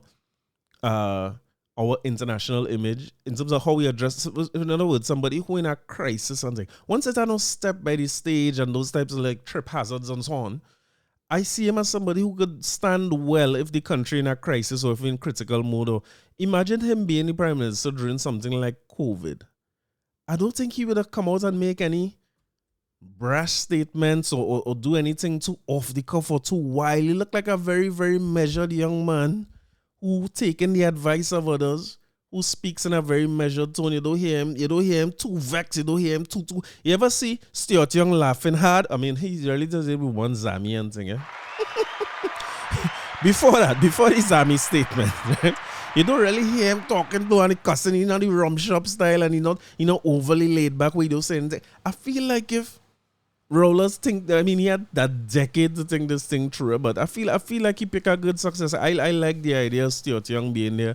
The thing is, I feel, where I feel he lacking, like I say, critical analysis, right? My advantages of Stuart Young is first and foremost the youth with that level of experience. I think is really good. It puts us closer to a place where I saw Jamaica when somebody like Andrew Holness took over, or Mia Motley. He seemed to be a little more, maybe as a youth, it could be fooling me too, but he could be a little more in touch with what happening now. Like I feel like Stuart Young, and I used to say the same thing about Faris Al-Rawi. I feel if I tell him chronicle law, he will know who that is, and he will know it had nothing to do with legislation around marijuana. You know what I mean? I just feel so. I just feel like he know a little more. He's a little more current than a Kamla or Rowley. So I think that's some of his upsides. He's very, very measured. He seems to be diplomatic. He's a very, very bright fellow. And you need some of that in the political directorate in this country, especially against the backdrop of the Philip Alexanders and the Kizel Jacksons of this world and the Arnold Robertses and so on. Some of them are a little wild, you know what I mean? And I'm frightened when I hear them talking about them next prime minister of the country. They're a little wild. You know where I feel his downside is, if I had to say disadvantages? I feel like Mia Motley, let me use her as an example, right? As a terrible person to be compared to, right? It's so difficult. She's just who she is. But she has a charisma, which I want to say almost all the politicians have that, right? If you sit down and talk to Stuart Young for 5 minutes, you're going to like him, just like any other politician. They're good. But she have an inspiring way that she talks about something. She talks about things in her way. So when you see her go to the UN and talk about the Caribbean, or you see her talk about soca and calypso and mention black style, and she have an endearing way of talking about things. But I feel that comes from somewhere, and that's where one of Young's drawbacks is, because if his personality type is not like Mia Motley, he shouldn't pretend to be like that. But what I feel that Mia Motley has that some of our leaders need to focus on is like, what is your purpose? You see, she goes in there with a purpose. So even though, if you think of the top 5 moments or things that were inspiring that Mia Motley has said, you might find that a lot of it comes from her purpose, which she seems to have worked on, you know what I mean? To find a singularity of purpose and something that she could focus on, and something that marks her tenure as Prime Minister. But more than just Prime Minister, marks her what she wants to leave this world as. So she sees the Caribbean as something. She loves the Caribbean. She doesn't just love Barbados. She loves us as Caribbean people. She knows what we have been through. And she has a good sense of what it will take to correct what we've been through and to make it right and to put us in a situation where we could be genuinely globally competitive. Is that a good purpose statement for me, Motley? Is it? Oh, do. Somebody play that for me and ask her if that's what she come up with, because it seems clear. So they have a singular thread running through her speeches and her stance on things and so on. So it's almost like just back to business 101 is vision, mission, core values. So I encourage Mr. Young to don't be I'm glad that salute to Maurice for pointing out to me that the first thing wasn't stupid because I would be upset, you know. I hope that the first thing he comes to do is to speak to the country about what is his vision, mission, and core values. Outside of the PNM, I want to know what you stand for, because up to today, I can't tell you what is the name of me a Motley party. Me ain't Barbados, and me ain't nobody to vote for over there, so that's not my concern. I just know her as a person. Me know who she deputy political leader. Me know who she I don't know nothing about them things. What I know is that she seems to have a singular purpose and mission. At least the one communicated to us, right? Which is more than just a party vision or political vision. It seems to be her life work. And I would like to hear from Stuart Young, what is his vision? What does he stand for? What's his stance? Is it just like school again? You know, like give me a good assessment of this current situation. That's what I mean when I say go in and talk about the SOE. For people who study business, I will tell you what I mean when I say talk about the SOE. What I mean when I talk about it is a situational analysis I'm asking for. Macro environment, micro environment. Do the situational analysis first. Tell me what it is. And don't talk to people like if they're dumb. Everybody knows as I said, you don't have to have a master's degree. And you don't know how to know, do no SWOT and no pestle. You do not know how to do, I don't know none of them things to know as a situational analysis. Come out and tell the nation what is your assessment of where we are. Come out and tell us what is your vision and your mission. And then start to tell us about the how. I want to hear it from you. Listen, if I would love for him to do that. I would also love, and so salute and congratulations to him. And I wish him the best. We must say this when we put a new man in charge, because if he do the best, all of we go benefit. We can't keep talking as if, we can't talk like opposition party members all the time where we hope the other person fail regardless of what happens to the country, because it's in our best interest for the country to be in a bad state so we could look good if we do a little. We can't think like the opposition. Talking about the opposition, as I congratulate Stuart Young, I would like for somebody in the opposition to whisper to the bosses up there and tell them, as Bears Hammond wise words would say, step aside now. Another man come to take over. I don't care if it's man, woman, or beast. Find somebody. And I'm begging for that person to do the same thing. Come out. Tell me what is your assessment of the situation. And tell me what is your vision and mission. And tell me how you plan to get there and what is your core values. Don't tell me about UNC. I want to hear what PNM do for the next 10 years. Think bad. Man shooting man in front of a police station.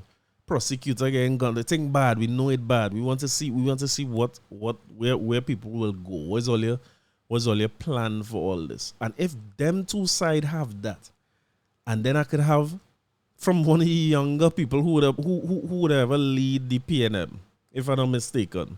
You know, you're between 40 and 50, if I'm mistaken about his age. And one of the younger people who could ever lead the UNC, if you find somebody around that age too, and the same kind of temperament and measured way, and you know what I mean? Then I could envision a political debate where you actually have two leaders who talking about issues that matter to people, and who not talking about issues like if it's only them who in parliament could understand it, and it's only them who are advanced degrees could understand. Anybody could understand the things. Forget this idea that you're bright and you study there, Explain it to people. Me ain't no doctor. Me ain't no doctor. I ain't no doctor. I ain't no surgeon. I ain't no nothing. I start to get shoulder pain now. I go on with the doctor. The first thing he asks me, I Sergey. So he say, how old is now? I say between 44. He do some tests. He push my hand, so he push one back, he push thing. And then he sit down and he tell me, here what going on. Everybody who is going to the gym, right? Feel like you're supposed to be progressing with how much weight you lift all the time. So he's continuing to lift heavier and heavier and heavier weight. He said, and you see when you start to reach a certain age and your muscles, you know what I mean, you're losing muscle every year.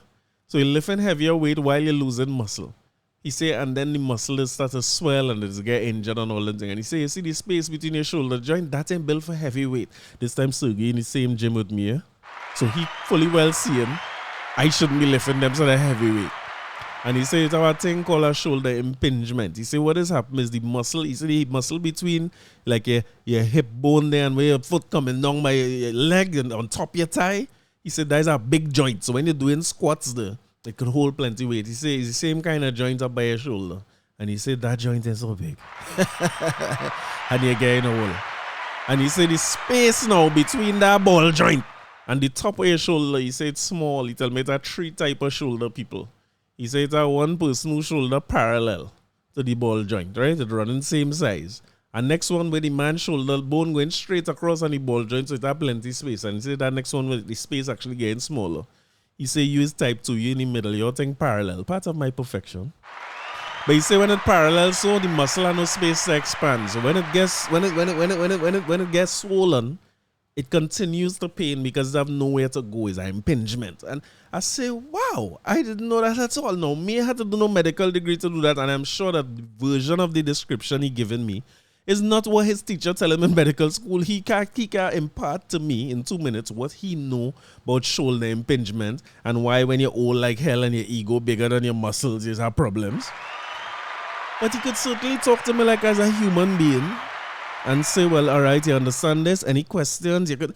So I'm almost yearning. I'm famished. I can't wait to see a leader who explain complicated issues to people like shoulder impingement.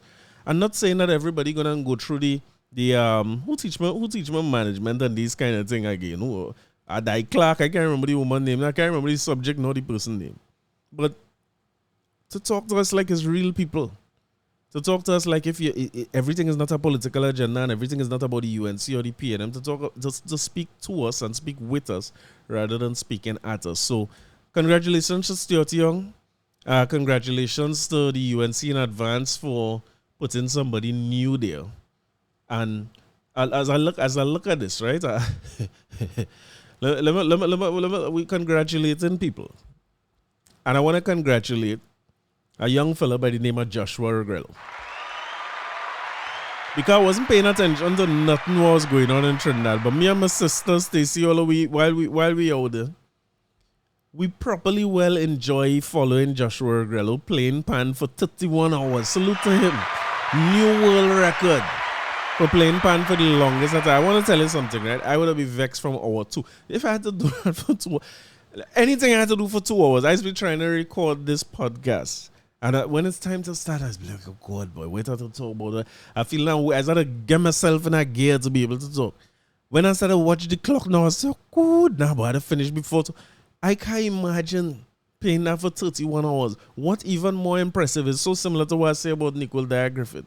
Somehow Joshua, you know how much of a mean person I would have been after about 6 hours of that?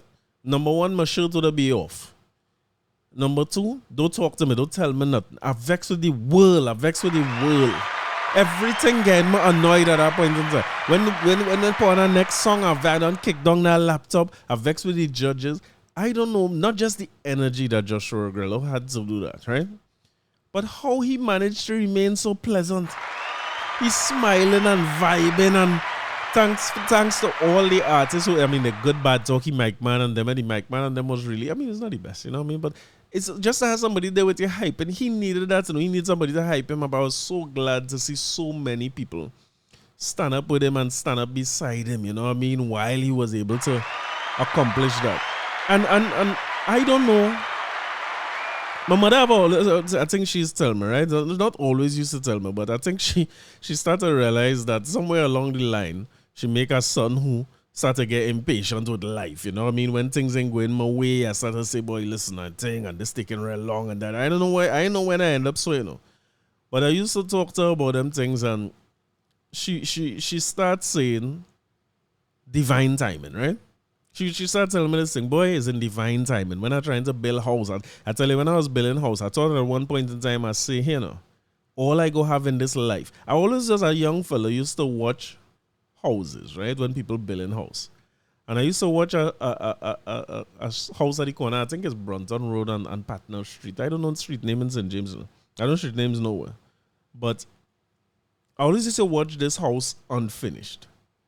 And that always used to bother me. You see when house not plaster and it had no ceiling and the thing exposed at the top. I don't know. For some reason that always used to stand out to me. I'd rather build a house half the size. If it plaster up nice and it finish inside and everything looking good and nice lighting and nice countertop, I prefer that, right? And while I was building my house, I started to get so much hella money for this and money for that one. I think the building fund. You know how much of time I go on that foundation and I say, boy, I go and end up as one of them people with that foundation alone. Bob Marley said, judge nothing. Because, boy, listen, when you judge people, it's your judgment you're facing there. So when the roof going up, I say, oh God, I go and end up as one of them people with my ceiling exposed. As if any of them things matter, right? My mother always used to tell me, boy, it's divine timing. It's divine timing. Everything is happening. So said, so done. Thing that's happening, it's time and you just forget all the woes and the worries you had, right? So when I watching Joshua Regrello doing this and I thinking, I just do an episode for about 2 hours. That mean he play pan for 16 episodes long. Which means I have to do quarter of the year. I wonder if I could do a podcast world record, boy, because I mean, as few people could talk like me, you know. I mean, I wonder if I could do a Joshua Regrello like podcast marathon and just do about 24 hours worth of talk. All you come and visit me, all you come and talk to me, all you listen. But when you say this idea of divine timing, I don't know that Joshua Regrello could have picked a better time to do this. Where the country looking for hope. If there was a signal to any of the would-be political leaders or the would-be government leaders at this point in time, or MPs or ministers or business leaders or leaders in religion, or even the criminals, you could see that the country in a state where it's looking for hope. Because this little youth man have such an infectious personality. He just have a vibe, he have an energy. And him doing this pan marathon brings so much inspiration that I and all who are abroad, I ain't no Wi-Fi, you know, and I wanted to turn on roaming, but I want to see it. It was almost like, not saying that the two things are equal, but when Lara was making 3-something runs, you can't leave it alone. You have to watch it. You have to see, good damn boy, what time, how you make it? You want to be a part of it. When Wendy would Miss Universe, I ain't equating nothing, no? But I remember I was in my grandmother's bed watching the thing. I sleeping like hell, you know, and Wendy take my grandmother, she said, Corey, we win. Boy, I started to cry immediately out of my sleep. I didn't see when the name we as Miss Universe. I might go to sleep early, you know. As I might go to sleep early, the furnace is what checking. Sometimes you had to go to sleep. So when I see Joshua Regrello do this and so much people get into it, and you could be which race, which side of the political divide, you could be the honest man, legit businessman, criminal. Everybody seemed to rally around that. So I want to personally thank Joshua Regrello for taking on a task like that. Sometimes you're doing something and you feel you're doing something for yourself, eh? Because I mean, it's him wanting to break a world record and thing, but he himself said when he come out, they tell him, come out a minute, because he had times where he could pause for 5 minutes and them thing. They say, come, if you see people on Coffee Street, he say, oh, I mean, people on Coffee Street, you could see he and all didn't expect it to be as big as it was inspirational. Sometimes you feel you're doing for yourself. All you could do in this life is of service, you know. And they are grateful for people who pass through like Voice and them pass. I was hoping Voice and them pass, because I say, when I see 26 hours and thing, I say, boy, this man need a energy. He needs somebody to lift up his energy. And it was hard for them who passed through too, because by the time he playing that length of time, I mean, it's hard to keep up with the pace with the song and the tempo of the song playing at. Most of the songs he was playing slower than he would usually play songs. I'm sure some bad notes and some bad chord come in, but plenty of artists pass through and stick with him, and that is inspiring to see.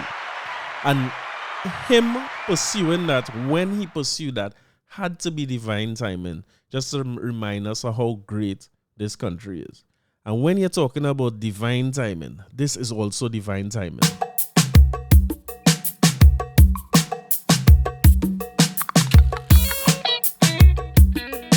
No more divine timing than this, right?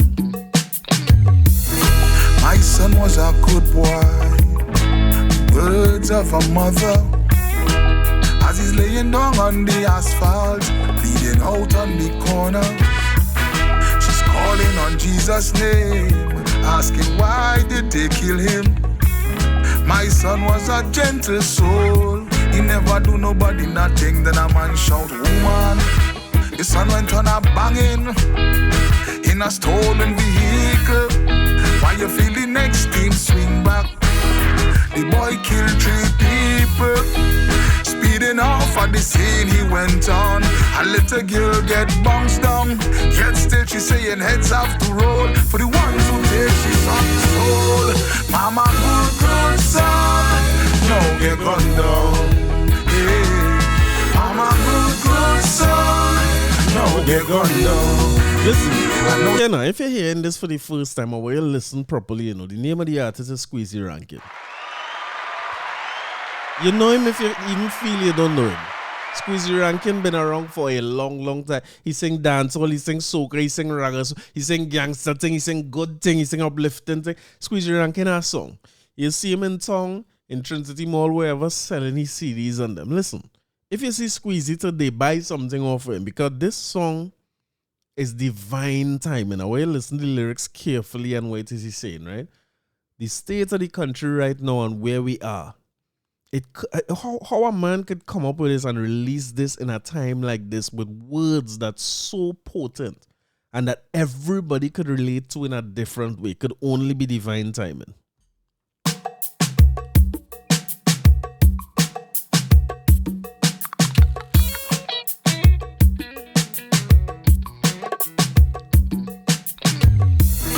My son was a good boy, words of a mother. As he's laying down on the asphalt, bleeding out on the corner. She's calling on Jesus' name, asking why did they kill him. My son was a gentle soul, he never do nobody nothing, then a man shout, woman. The son went on a banging in a stolen vehicle. While you feel the next team swing back, the boy killed 3 people. Speeding off at the scene he went on. A little girl get bounced down. Yet still she saying heads have to roll for the ones who take she's on the soul. Mama good son, no get gunned down.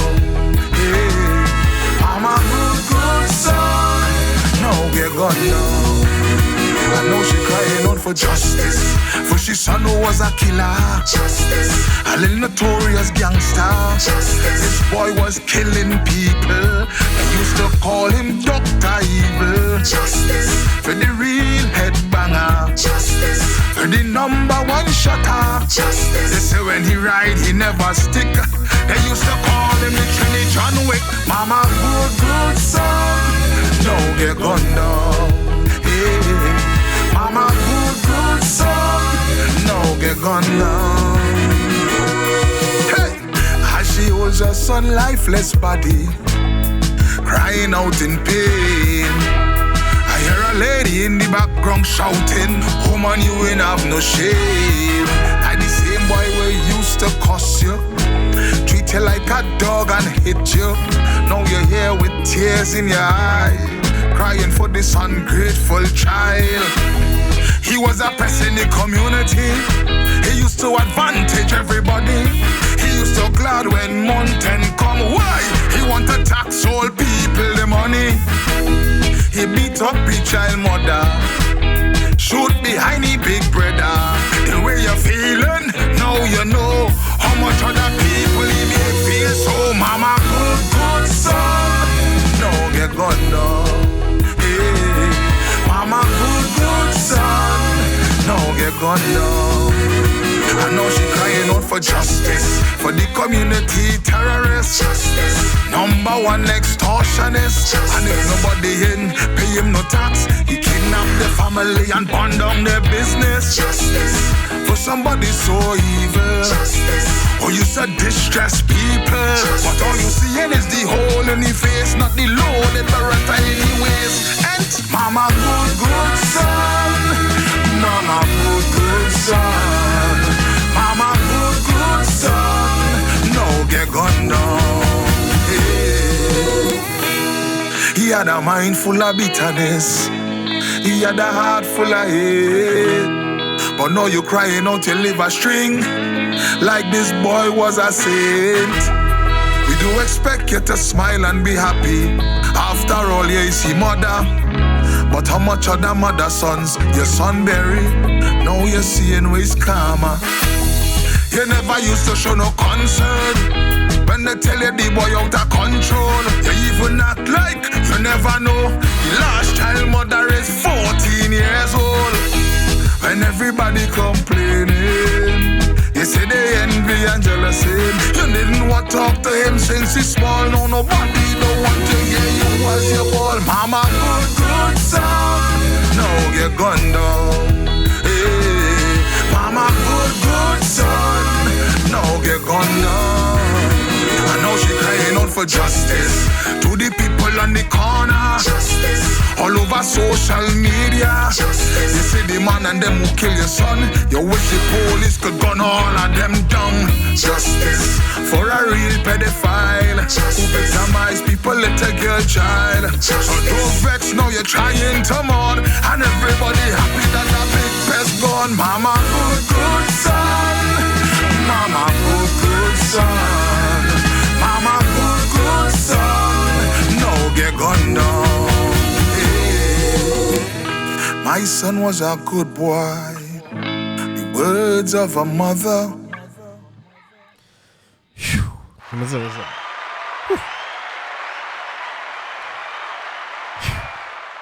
Powerful.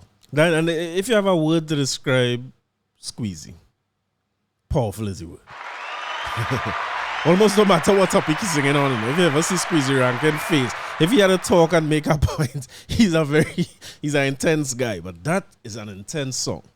And I see the powers that be. I was saying the other day, right, that I don't know nothing more than Soca Mafia. I don't know if it was Soca Mafia or not, but I did see the great Tony Chowlin Chinese Laundry, make a video talking about how long he knows Squeezy and asking everybody to share this song and begging Squeezy to go in Skinner Park, right? And I shouldn't say this, but I'll say it anyway, right? Me don't know if that was Soca Mafia, but and this song would have get big anyway. But when you see Chinese Laundry share a song, and then the whole artist will and everybody pick it up and start to share it too. Again, divine timing, right? We're not blaming no Soca Mafia, it's divine timing. But here are the blessings of the people who need the blessings for the song. And I agree with Chinese Laundry 100% in that I cannot imagine a song like this in Skinner Park. Whatever it takes for him to enter Soca Monarch. Like again, the competition thing is such a tricky thing to me, right? Because it's almost like the Soca Monarch, Calypso Monarch, or any titles tend to immortalize songs and immortalize people. And they have some artists in my mind who mean so much to me that I want them to win the prize because of who they are. Just so that their name could go down in the history book. So whoever decides to do their podcast in 2070 something or whatever version of our media, then if you're bringing back people back alive, somebody say, hey, go and bring back Squeezy. He won Calypso Monarch in 2025 when Stuart Young was Prime Minister. You understand? That's important to me. Like, I remember when the first time I hear Ultimate Reject sing The City Go Burn Down with Jamming Still, it's almost like immediately, it's like, what the hell is this? This cannot be stopped at this point in time. It didn't matter what else come for. The song was just too big. And that was a song where they overdo it, how much they play that song. They kill it. And boy, nothing couldn't stop it, boy. All the way down to Carnival Monday. I remember seeing Marshall crossing the stage with his now wife Carnival Tuesday singing with Jamming Still. That's how powerful this song was, right? And a part of me wanted them to enter the Soca Monarch or enter everything because I want to see Maximus Dan, Magadan, Edgel. I want to see his name go down as a Soca Monarch winner, as a fan of the artist, right? And like, no, they have that same feeling with this song that Squeezy Ranking sing. No. Calypso Monarch and them thing is a different ball game because I see what the people name? NAACC. What that stand for? National Action Cultural Committee has announced the top 20 calypsos for 2024, which were chosen by its panel of judges, right? And in the top 20 calypsos for 2024, I would just pull out some calypsos from it, right? Because they have things like Inventor from Ulatunji, great song. Nadia Batson, Market. How I Living by Farmer Nappy. More again, I see in here. Mikalteja DNA. That was one to stop for Carnival. Me and Carnival have a contract. Everybody go hard like nail and put up. That bound to be there. Along with some calypso, me here at all always calypso from Bali and them kind of thing. Me know Bali had a song, and I love Bali. But when I go back to some of the calypsos that were there on the night of, or on the day and night of Calypso Fiesta in Skinner Park, some of them standing out, right? Because of course Marshall Montano win the competition solo calypso. But they have a few songs here that was there that men and him make the final. Respect the Tribe by Stacey Sobers. I can't remember if she had made the finals or not, but great song. Karen Ashe is there with Poverty Ain't No Excuse. I think she was second in the Calypso Monarch. And First Investigation by Kurt Allen was low down on the list of people who came down. You know, to have one of the top 20 calypsos of the year. But on the competition night, you could be so far behind the pace. Or even Trinidad Is Not a Real Place by Bruce Hammond, who I like a lot. Bruce Hammond, you need a Bruce Hammond, you know. Bruce Hammond have a different style. He quick on social media. Everything come out on social media. He have a song remix for that. He different, you know. But this song Trinidad Is Not a Real Place. Such a Skinner Park song and never even make it to the Savannah. But the judging on the day and the night in Skinner Park, because of course on the Squeezy Ranking comments, I've seen people saying Calypso Monarch, and if they win the teeth, I was like, I don't know, because man still debating on whether or not Marshall Montano's song is a good song or not. And I think it's a great song, but I feel like Poverty Ain't No Excuse for Crime is a better song. I feel like First Investigation is a better calypso, but you're not getting judged by lyrics alone.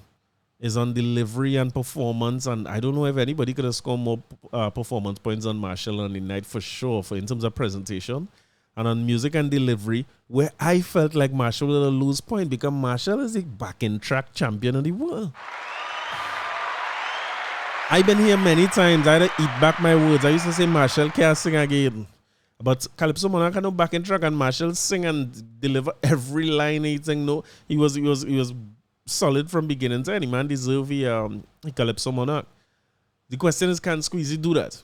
I'll also say that Carnival Saturday is a long way. I think Carnival is in like June, July this year. It's long, it's far, you know what I mean? And it will be interesting to see if this song have this staying power to go. But I just feel like it does. The song's so powerful. Talking to our mother. You hear the song. The song powerful. So I'm wishing Squeezy Ranking all the best. I appreciate all the artists and people like Chinese Laundry who take a minute to talk about this song. And it feels like, again, divine timing. It feels so similar to that movement that Joshua Grella created by going and pay pan for 31 hours. That I hope Squeezy do more and more and get the promotion he need for the song so that it could last the time. Because this is not the kind of song you could play in fete and thing. You gotta listen to 95.5, Sweet 100, and then think you might hear it. But and I hope he get it back in. You know what I mean? From the challenge is to, since Marshall shared his song and Charlene sell the song and all those people who were involved in Marshall win last year, I hope that Ole ain't just sharing the song. Go and help him. Go and help him. Help him put the presentation together. Rehearse with him. Help him to deliver the way you could. You know, if the song's so meaningful, as Chinese Laundry was saying, and so powerful, and you have the financial backing and the experience, and you creating the biggest stages in Carnival and thing, do more for him than just share the song. Go. Bring him on the stages. Help him rehearse. Help him do the presentation. Get all them little children. You see that little theater all they create last year in Skinner Park and in the Savannah? Go and help him create them things again and help him seal up the win, because that song, similar to me to Kurt Allen saying First Investigation. First Investigation was too important a song to just fade out for me. And this song from Squeezy, too important to just fade out on more counts than just the First Investigation by Kurt Allen, because the vibe and the energy of the song that Squeezy puts out here have a better chance of capturing the youth in terms of the melody and the structure and the production of the song than it would have had for lyrics just as potent in First Investigation or Poverty Ain't No Excuse for Crime, but them songs so much calypso-y that I don't know that any youth say not to listen to Karen Ashe when she said No Excuse, but the people who we need to hear this message the most, more likely to relate to and to listen to Squeezy. So if all is serious about thing and the mafia, think, oh, it's divine timing. Or you go and help call him. Don't just put that on Facebook and say, Squeezy, if you're hearing me, tell me you know him from since you were small. Go by Trinity Mall, see if you see him. Say, Squeeze, here we're going on. We have a plan for you. Me, I calling in Marshall, I calling in all the people who are associated with it and help him with his social media and them kind of thing. This is what we need more of in the country. But great song, if you ask me, from Squeezy Ranking. Divine timing. We needed that, right? And as we go to new beginnings, new soca contest shows disregard for culture. The former organizer of the International Soca Monarch, Caribbean Prestige Holdings, has described the government's move to create a new international soca competition in 2025 with new partners as showing disregard for culture. So we're back to this thing again where I tell you, listen, here we're going on, right? I done close to my time up for the thing, you know. I'm putting a clock on myself to start to end the time now. And when you see how to deal with these people, I doing this thing must be a 200 episode with 52 things. It's nearly 4 years now I hear doing this, right? And almost to the day, every year, I had to come here and talk about Soca Monarch and whether it's coming back. And that's to show you the impact of that Soca Monarch competition. Eh? But, I mean, how much years we will come and have this debate about Soca Monarch and whether it's good? Now all you're talking about putting back this thing and having a competition that replacing it back by the Ministry of Culture. And we just saw what happened with Vybz Kartel in Freedom Street, right? In Jamaica, the Freedom Street ended up being one of the biggest concerts ever to be held at the Office in National Stadium in Jamaica. And Vybz Kartel, was there plenty doubts about whether he could make it and grave disease and he rusty and them kind of thing. Boy, rusty he was, because I never see somebody forget lyrics and he's so entertaining that even though he forget the lyrics, he laugh and it's all for the crowd. He's like, boy, listen, tell him my life is an open book. I tell you the truth, I can't remember that song at all. Bounty Killer come on and try to sing a song with him, and it's the same thing. It's like, boy, I can't remember that, no killer. Sorry, you know what I mean? So the reality is that Kartel is back. He will be here Carnival Friday, and we still talking about a Soca Monarch and what will compete with it and what wouldn't compete, and if it is like the old people used to say they're spinning top in mud. Well, we see old people now. They're spinning top in mud is like the same thing over and over. Now the man who was hosting it say that this ain't good at all, and the Ministry of Culture looking for this and that. And it's like, you know, Kartel find a way in that show to include veterans and things like Bounty Killer and them to come and perform with him and the people who introduce him, and to include his peers who we do songs with over the years, but also to have a good little injection of youths too in his show. And it's so important that he find that balance between that. And I feel like if we at a juncture now where Soca Monarch works sometime, it ain't work sometime, it ain't, you know, you're just putting back money into this thing over and over. And now is the government responsibility to bring it back as usual. So a good way to make money is like the gypsy approach. You know what I mean? Go and be the president or something or another. Get funding for that. And then go and put on a show. That it not designed to enhance the culture, build up the culture, progress and show the youths or showcase them or create a space for the elders. It really not designed to do much. It just, again, seems to be another way to get public funds into private pockets. But again, as I always say, as Carnival better when Benjai here, and it just reminds me of the wise words of Benjai. Nah.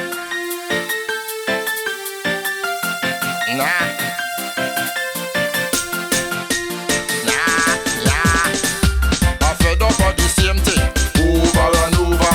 Fed up of the same thing over and over. Fed up of the same thing over and over.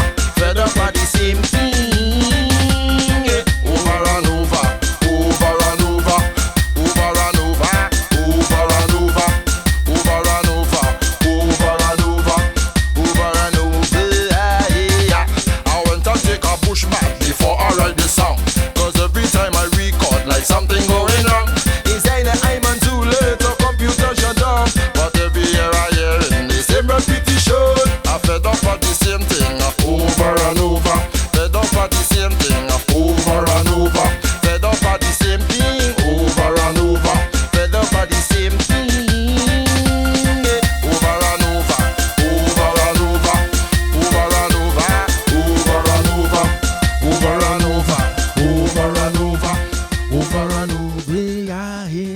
Hey, you're leaving holiday for the weekend.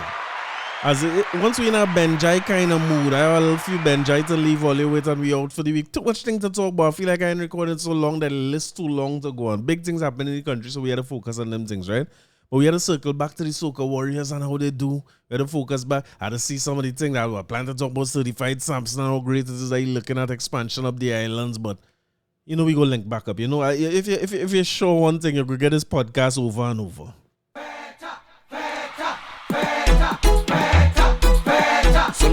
But for now, let me just focus on some jive.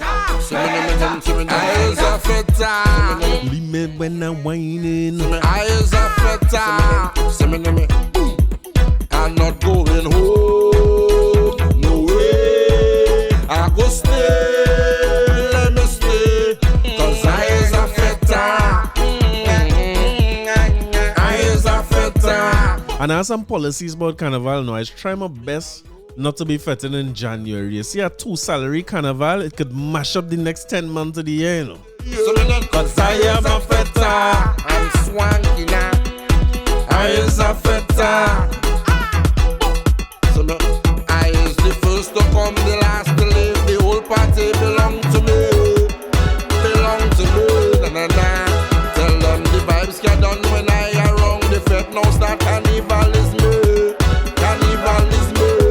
Cause I is a feta. Cause I is a feta. Cause I is a feta. It's a small affecting. I is a feta. Leave me when I'm whining. I'm feeling like Fete ticket could buy, right? I'm watching the Fete calendar. I look all about to see which part I could get Fete calendar. I always remember the first time I saw this girl travel with Zoe. She was doing a podcast and doing an interview saying like Carnival is great, but for foreigners, there's act like is this big inside secret. Everybody know where to get tickets. Like you don't know who is who, and they have no one place that's selling it everywhere. But thanks to place like Island e-tickets now, I could see what Fetes this weekend. And to tell you the truth, right? I don't like to Fete in January now. I remember the days of Fire Fete. I see Omari Ashby was talking about this on his page too, with relation to what Sunny Bling was talking about, where artists asking people to sing song and the season knows that we ain't know the song good yet. And one of the things I used to enjoy about Fire Fete is going to Fete to hear songs for the first time, because of course them days radio there, but radio ain't really doing a soca switch like that. January you're still hearing dancehall on them thing, right? And there's no streaming on YouTube to go and find music that you want. Because now you can just put in 2025 soca and get your fill, right? It's done have mixes online already for new soca.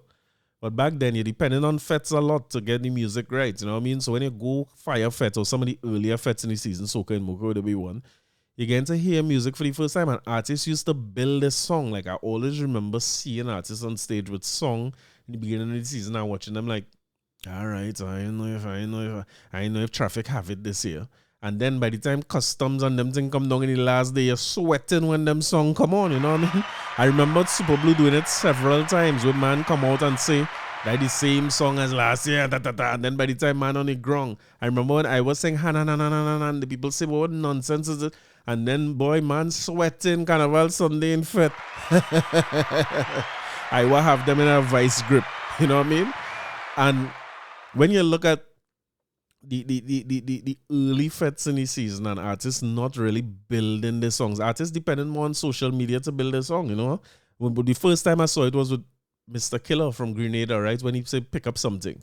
To me, that song get big after a video went viral with people picking up barrier and running and things. The song was out already, but when people see how crazy people get to that in Grenada, and that song started to pick up an energy from then. So men more focused on the digital marketing campaign than the face-to-face and building the song and them kind of thing. But again, when you have somebody like Benjai who and musics like those come out. Our song to close the episode with, where that song is going to cost me some Fete ticket. You know what I mean? That song is going to cost me Fete ticket, guys. The more I hear them song, is the more my money jumping out. Loma. See me out, I'm swanky now. See me. I fed up on this thing. You want me bust your back.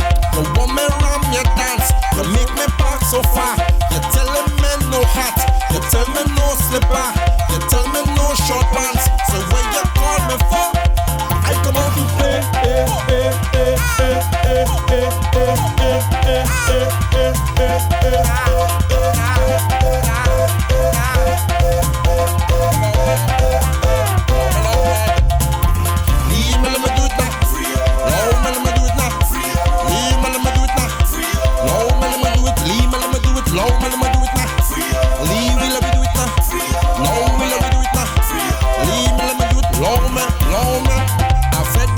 this thing.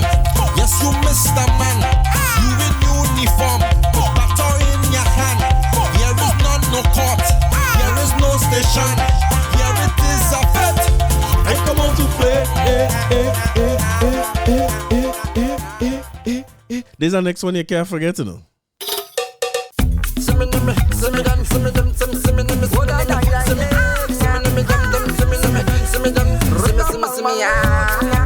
I'm telling you,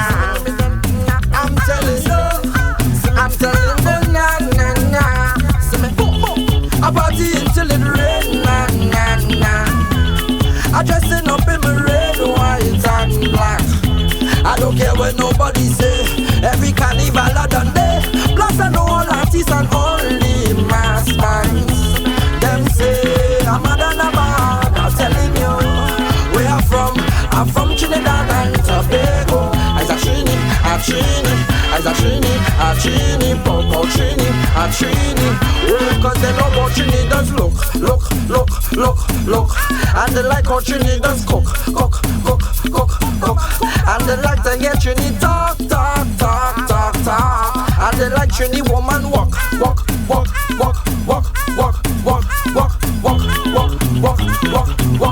And we make good company. Yeah, And we make good company. I was Squeezy remember what Benjai do that year, because Benjai had this song. Benjai had the Monarch in his hand. The people come out to give Benjai the Monarch. That year, Kes sing Worthless, right? And Worthless was a big song. Salute to Kes, right? And Kes win the competition. But I have Benjai to hang for that up to today, though. Benjai come out about a case of Johnny Walker and just bathe down himself. That was the year he do that? And just bathe down himself with rum for the whole song and wine and do one little flag girl wave. Come on, man, Benjai, man. You were supposed to take them that year. But to show you the man greatness, right? The very year after they say they rob Benjai and them kind of thing, it wasn't Trini. I can't remember the song he came out with what the hell here? What? Let's come on. But whatever it is, he bathed down this other rum. We was giving it the thing. It could not be beat that year. But is no better way to put it than this. There's a response to that, right? See me, the people call him Benjamin. So they want to tune again. Look, everybody done wet. We chest done wet. We back done wet. We out of breath. We pelting waist and we can't done yet. We can't done yet. No, we can't done yet. That song, right? The first lines in that song, because the name of the song is People's Champion, right? He said on paper, I'm second, but I'm the people's number one. He said I'm second in that competition, right? I want you to listen to the first couple, find that performance where Benjai bathed down himself in the rum, and you're going to realize that the first few lines in this song is really Benjai describing his performance in Soca Monarch that year. Listen good.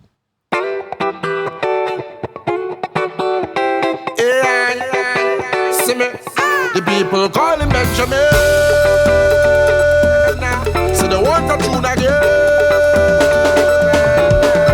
Look, everybody done wet. We chest done wet. We back done wet. We out of breath. We pelting waist and we can't done yet. We can't done yet. No, we can't done yet. We face done wet. We dripping sweat. We drinks in the air, so the place done wet. Call our next rounds, everything done set. The sun. That is what he do on his stage. He face done wet with rum, he back done wet, he chest done wet, he out of breath, he pelting waist, because that's all he do, bathe down himself in rum and wine.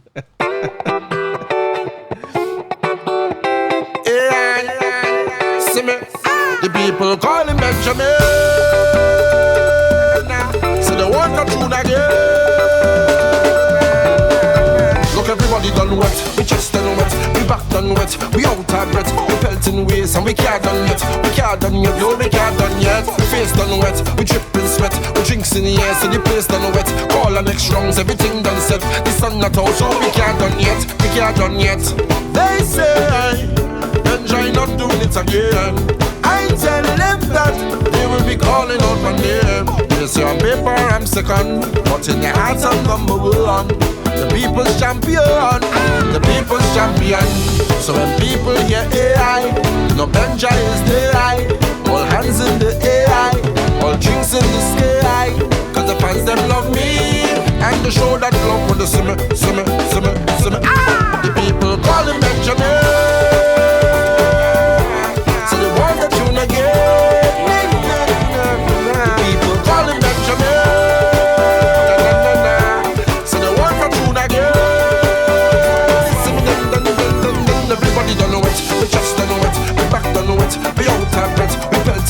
and we can't done yet. We can't done yet, no, we can't done yet. The face done wet, the dripping sweat, the drinks in the air, so the place done wet. Call and next rounds, everything done set. The sun not out, so we can't done yet. We can't done yet.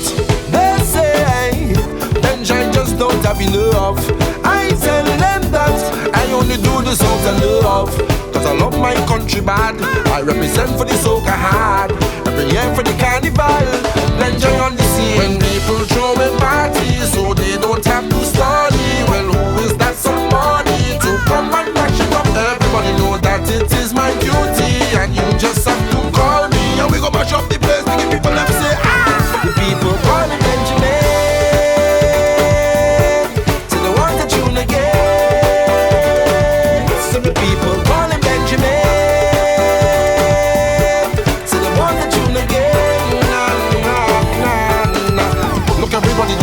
We just done wet, we back done wet, we out our breath, I built in ways and we can't done yet, we can't done yet, no, we can't done yet. The face done wet, we dripping sweat, we drinks in the air, so the place done wet. All the next rounds, everything done set.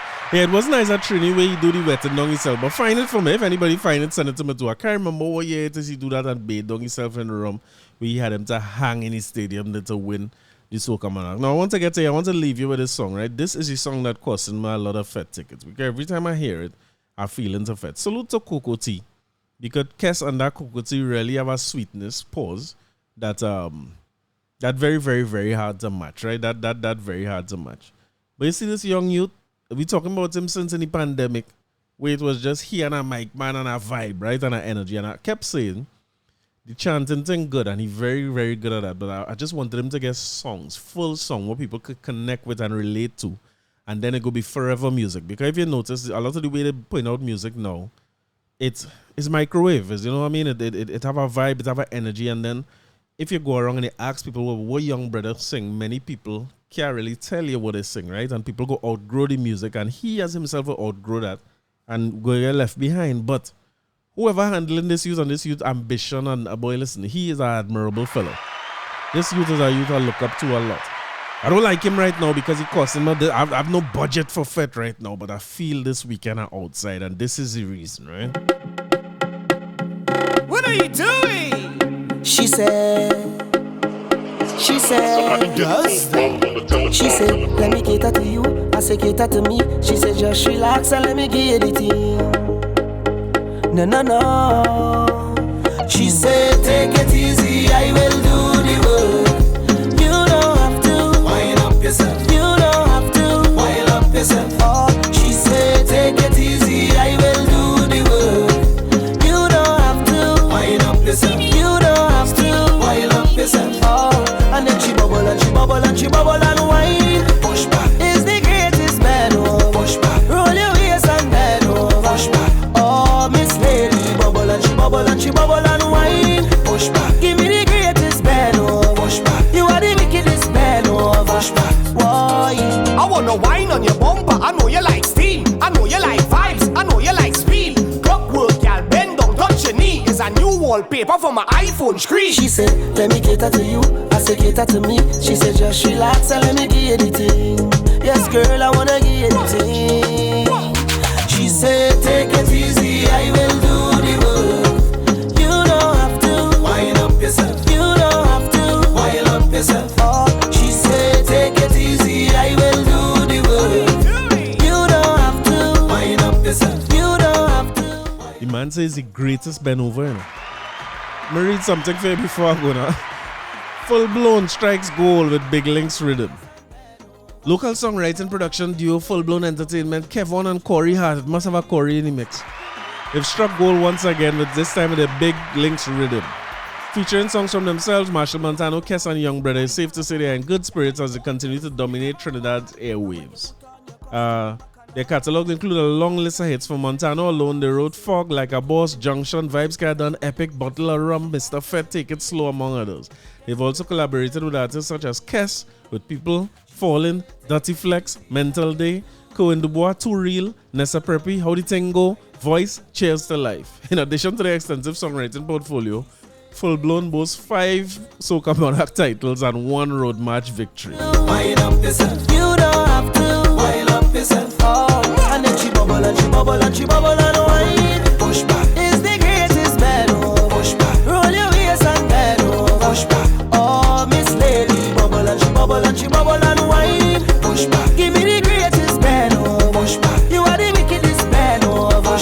could get a next little thing too from this. Yeah. All right, well, if you say yes, yeah. Whoa, boy. Oh, yeah. Yeah. I would never tell a lie to you, 'cause I believe in the truth, and I just wanna live good. I don't want no dirty secrets fighting me and you. Boy, I could only drive one car at a time, but I still want to, 'cause everything is balance. Right through life, what we want is balance. To be a good wife, what you need is balance. Bend down, touch your toe and balance. Go low and balance. Love comes from a place where we don't get jealous, and we don't live like no dream sellers. I say we keeping it real, I'm telling you like it is. I'll be there for you with anything you're facing. I'll be your sunlight when it's raining. Stay together and we going places. Yeah. I'll be by your side no matter the case. We have a one-way ticket to greatness. Girl, I don't want to lie, 'cause I believe in the truth, and I just wanna live good. I don't want no dirty secrets fighting me and you. Hey, here what? Have a good week. Stay safe in here. So, school open back. Watch your roads. Be careful. And let me enjoy the season. I feel from this weekend outside. I only want to go one fetting. And let me get to the truth. Starting in January is dangerous territory. So, you go stay with me, right? So, I'll keep all you updated. Meanwhile, I just want to let you know too that them two youth man right about Corey and Kevin Hart write all the song on this rhythm, right? That is greatness, right? But I will see you early next week. Enjoy your week. Be safe. Bye. Brace yourself now. This kind of truth good for your health now.